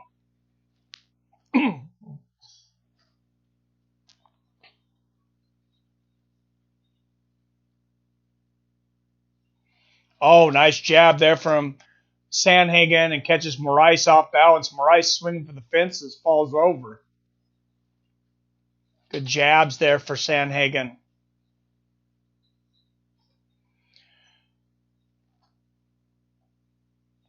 A jab from Sandhagen there. Spinning back fist from Moraes. Second one, Sandhagen's blocked. That's got to hurt his arm, though. Right hand there from Sandhagen. Oh, good body kick there from Sandhagen.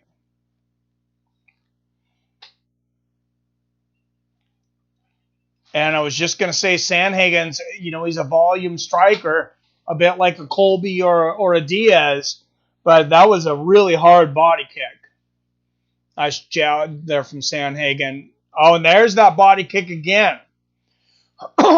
Inside leg kick and a nice knee to the body from Sandhagen. Right hand from Moraes. And the fight of the night may not be written in stone yet. Oh, Moraes catches the body kick this time. Gets the takedown. That's a big takedown from Moraes. Too bad for him. It's towards the end of the round. I still gave Sandhagen the round. 10-9 Sandhagen. Good feeling out round for both guys, though. I think they learned a lot in that first round.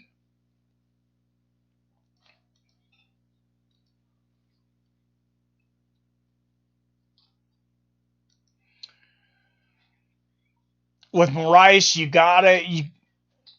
gotta worry about the cardio. That's the thing, and he paced himself well in the first round. His corner's actually telling him to push Sandhagen more.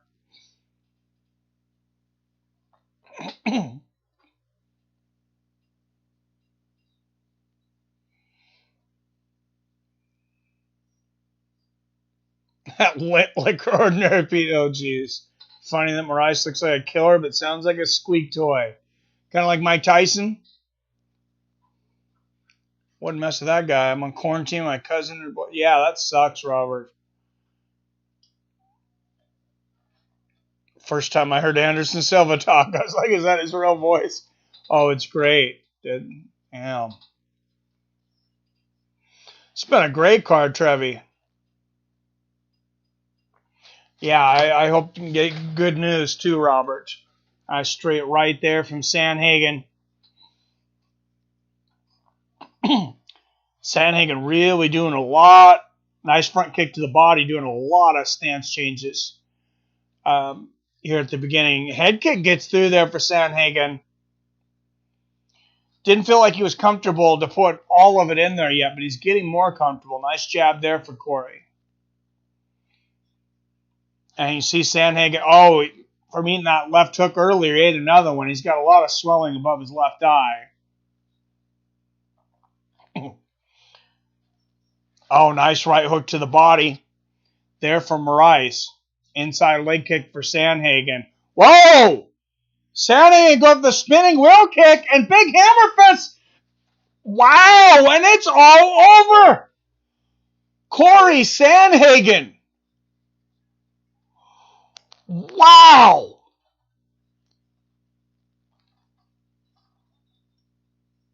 I'm in shock.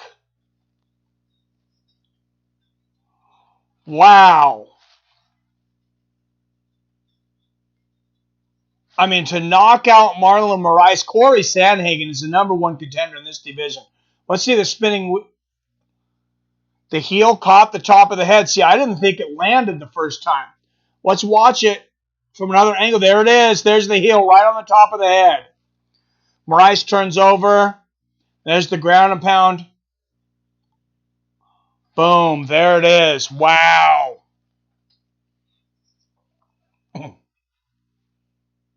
Stay positively negative. Damn. Moraes got Barboza. Yep. Yeah, he did. Damn. Wow. There you go. There's your new number one contender. Damn. Well, you might see Moraes fight for the title again one day. It might be against this guy in the rematch. But Cory Sandhagen, I think you definitely will see this gentleman fight for a title. And it's probably going to be the winner of Aljamain Sterling and Peter Yan.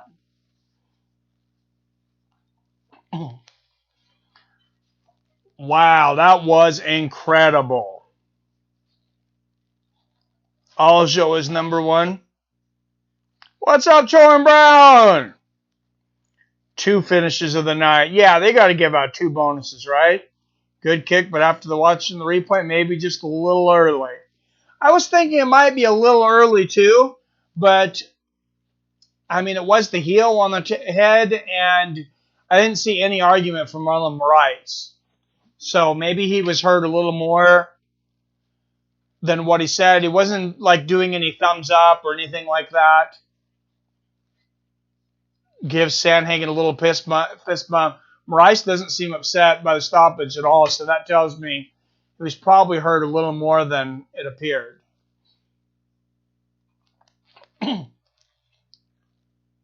Moving to 13-2 with 5 wins by knockout, Cory Sandhagen. Wow.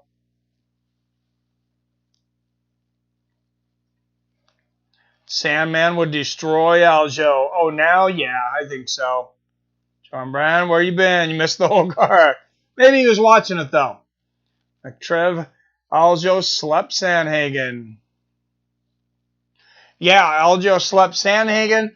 Moraes slept Aljamain. And round you go. And that, bam, that just tells you MMA math.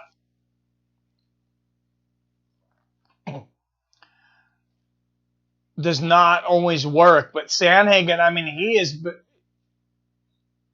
Yeah, he lost once.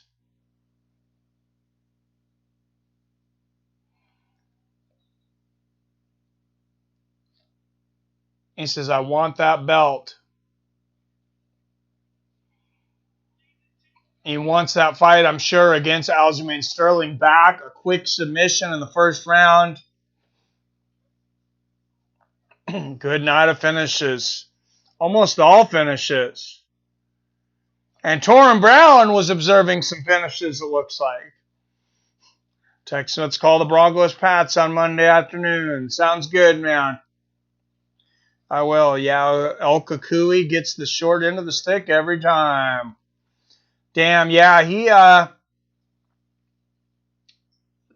I know you're a big Tony Ferguson fan. The last Ariel Helwani podcast, towards the beginning, Tony Ferguson's on there. So check it out. Hate to break your spirit, Walter, but Mike Ricciuto flipped the one out. Why was Tony pissed? So I guess he felt disrespected by Dana because, you know, he took Gaethje on short notice. He kind of stepped in and saved everybody.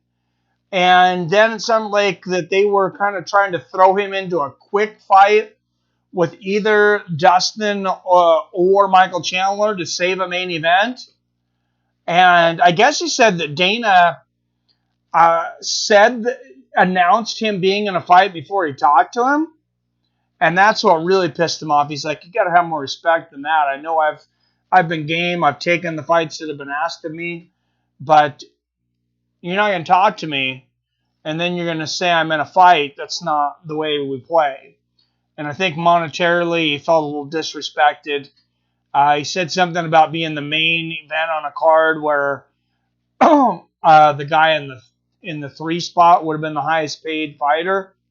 I'm not sure what card that would be. I'm assuming maybe a heavyweight. Tony is a metal case like Walter. Torn, did you submit a request to join the Facebook group?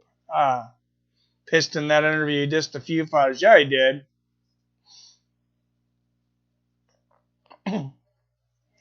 Oh, all right, Torrin Brown. You know, I don't know if I've seen it yet, Billy. I know I approved a couple this week from people I recognize, but I don't know if I've seen Torrins. We were getting so many spam requests. Broncos Pats, a Billy Abe Mike on the mic. I'm there. All right, Cheeto. That sounds good. Spread the word. We need viewers. Mike will do more football games. All right. Mac versus Dustin. I hope they get that done, Son Pizza.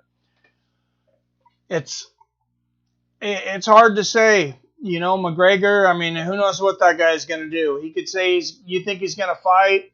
He says 2020's, the year of the comeback, and all of a sudden, the next thing he's doing, he could be, playing the lead role in Brokeback Mountain 2. Who knows? He's an unpredictable guy. Tony is not crazy. He's just hard to understand. He's maybe crazy like a fox. I'm there too. Nice. Been saying this for years. UFC and Dana White doesn't like Ferguson. Yeah, they screwed him over several times. I don't get it. Seahawks. I seen that Seahawks 520 tomorrow night. Tony also dissed Dustin, and I don't blame him. Tony's just wired differently and possibly dealing with CT. Well, I mean, I don't know if he's dealing with CT or not, but I'm sure there's a lot of guys dealing with it that you don't know until you know. And some guys have always been, kind of a bit eccentric. A couple guys I'm good friends with, fighters, a bit eccentric. Matt Horowitz and Luke Kumo, good friends of mine. I get along with eccentric people. But yeah, you never know.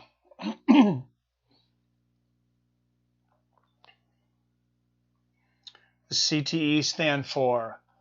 Man, I can't remember now. I know TBI is traumatic brain injury.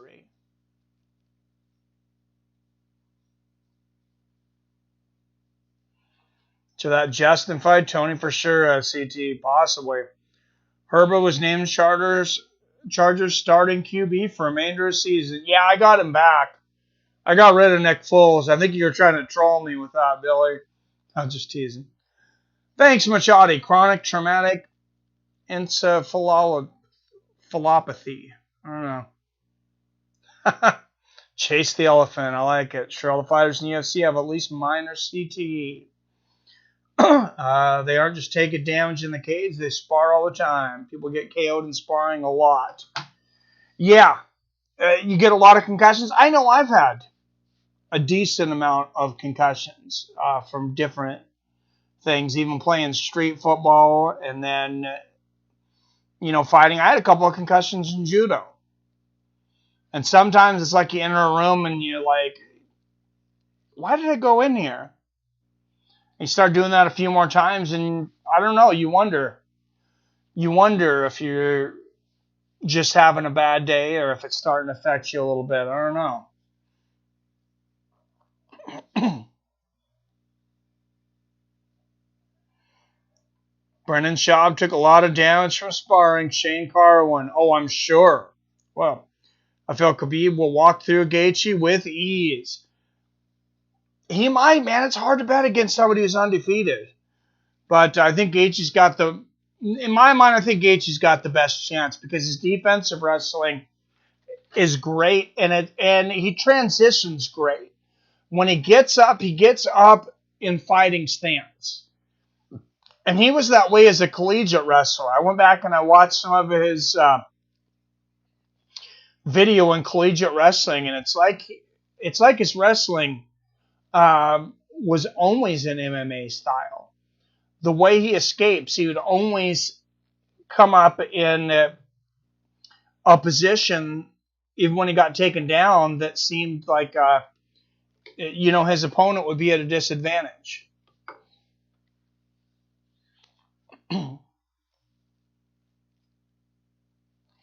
I don't blame Tony for dissing Dustin. Oh, yeah. I seen that earlier. How do you see Gaethje versus Khabib? I really think Gaethje could take him out late. 5th round. Like I said, it's hard to bet against him. It's undefeated with such suffocating defense like Khabib. But I know Gaethje, he's been working on that game plan for a long time. I just don't think Gaethje's ever fought anybody. Khabib's ever fought anybody like Gaethje. I think he's going to do a few of the things that Al did to him. Barbosa was able to get to the legs a little bit. Khabib was able to get through it, but Gaethje's got a much better takedown defense. Chuck Liddell's CT's so bad he thought he was still dating Will Ford. Oh, Jesus. Khabib is overrated. Says, well, I mean, he's undefeated, but he's not unbeatable. I ought to stop making fun of people with mental health problems. Like, for real, once Tony Ferguson commits suicide or something, will you all still be making fun of his mental health is real? No, man, for sure, Torrin Brown. Mental health is definitely real. I didn't say the guy was crazy. The Machine, Burt Kreischer versus Khabib. Say Gaethje 3 times fast. Oh, jeez. Walter. What are you going to do with you?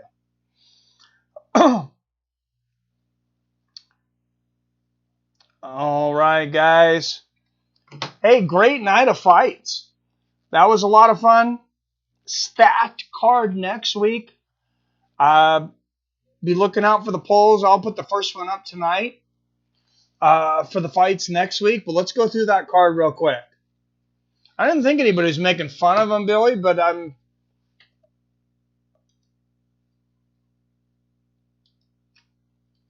Definitely not something we would want, though.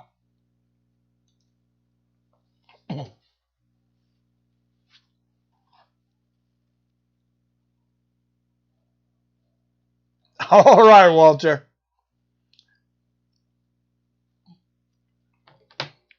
All right, I'm going to bring up next week's event. Remember, next week, an early start. Main card starts at 4 p.m. Pacific, 7 p.m. Eastern. That is, so it's early enough so we can all watch Vasily Lomachenko try to unify the belts.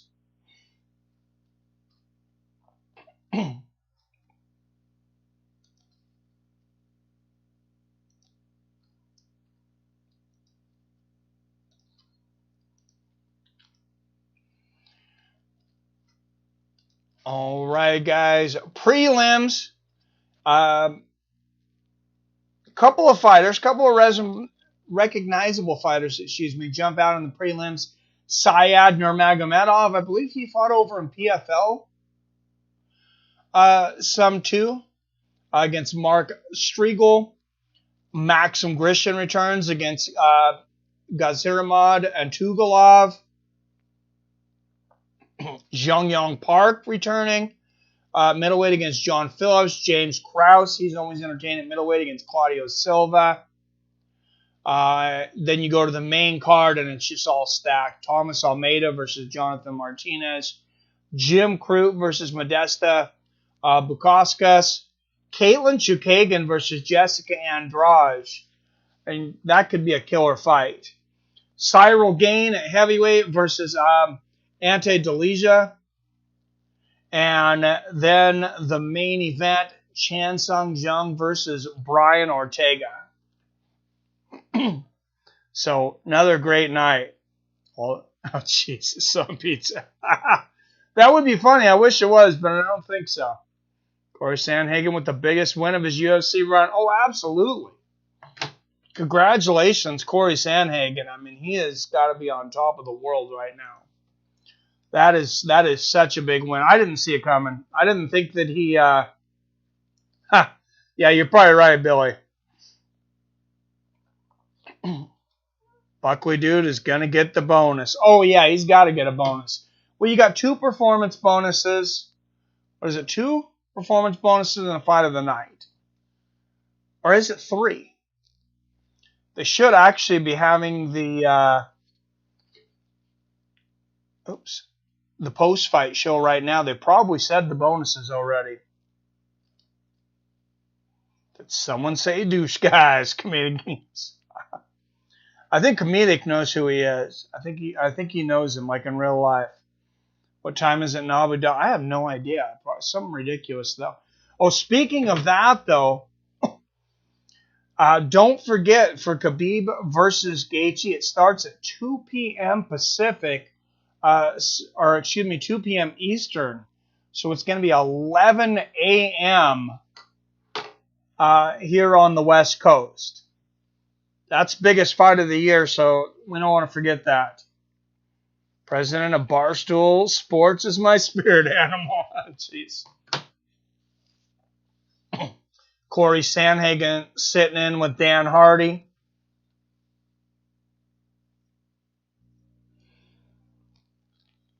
And Dana should be out to give out the bonuses here in a minute.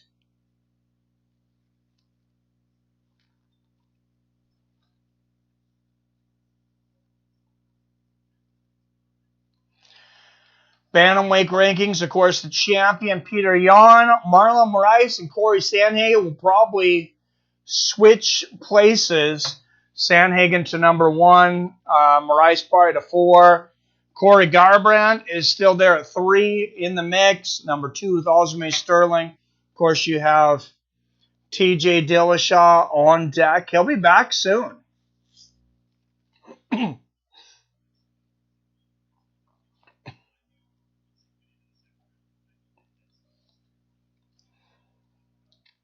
I mean, he'll be back very soon. 10 a.m., 11, 12, 1.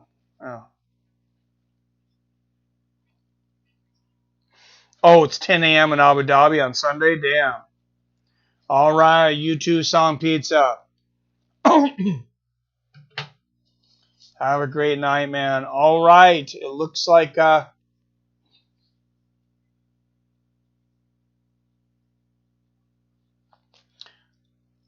that's about it for tonight. Let's go through the results of the night, though. Broncos versus Pats, 2 p.m. Pacific. Oh, thank you. Monday, Mike, give them the link to the second channel so they can find us. Oh, yeah. All right. Let me do that. Yeah, make sure you subscribe over to Mike's Sports Experience for all of the non-MMA sports viewing.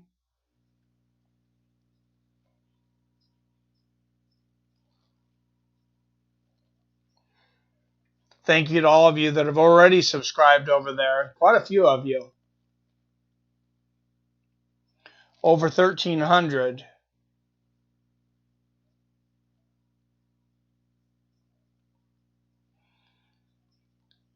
Of course, I know a lot of you subscribed over there when we got suspended way, way back.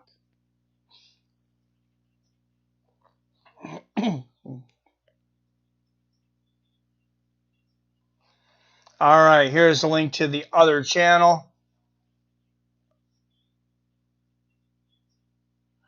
Well, thank you, Sam302. Thank you for all the thumbs up. I think just about everybody gave it a thumbs up. Share this channel if you can. The next time UFC comes, pretty much all the minutes and all the views we've been getting recently are all from people that have already been here for a long time. So it doesn't look like we're really being promoted by YouTube, which I don't know what to do as far as that at this point, except for share it. You can share it on Facebook, Twitter, here on YouTube, or on Reddit, anywhere else. Definitely appreciate it. And great night of fights. All right, so let's go through the results real quick here. Joaquin Barkley, of course, the hero of the night.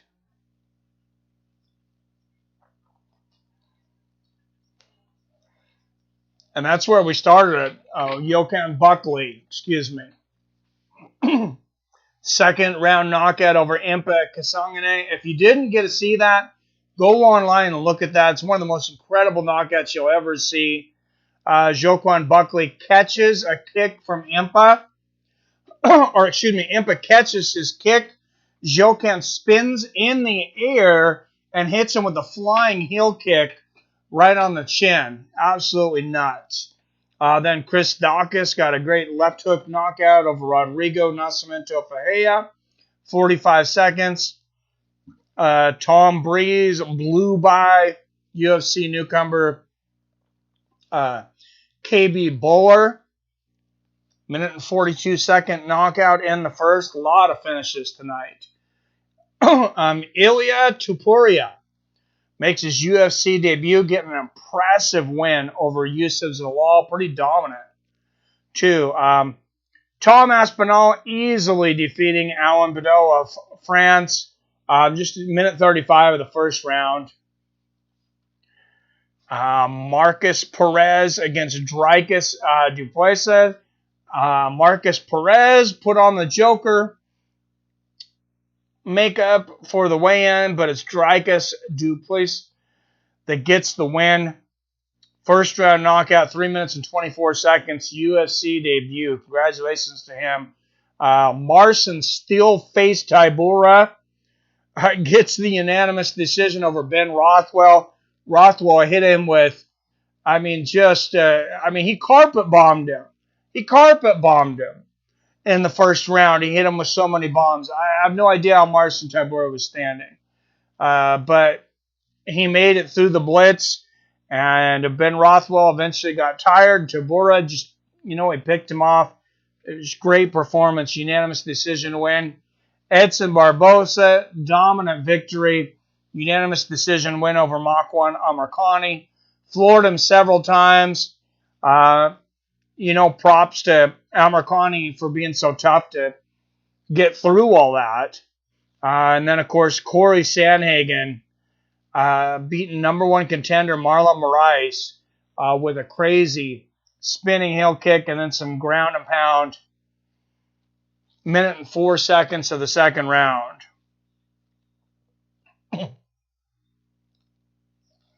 Other fun nights. Congrats, Sandhagen. See you guys on Monday night. All right. See you Monday, Billy. All right. And if you want to see the bonuses for tonight or just interact with me, go over to Twitter. I'll be posting those as soon as I find out what they are. Seattle Mike at Fights W Friends.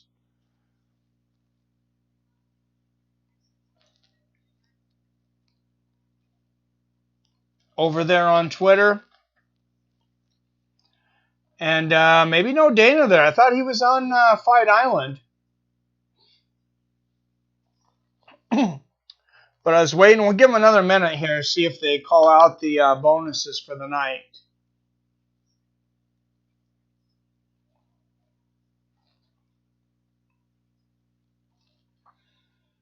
I thought they generally called them by now. But I know Sandhagen got 50K. Well, I guess it should be fairly easy. You got Sandhagen gets 50K. Obviously, Buckley's got to get 50K. And then, fight of the night's got to be either Barbosa and Amirkhani or Rothwell and Tybura.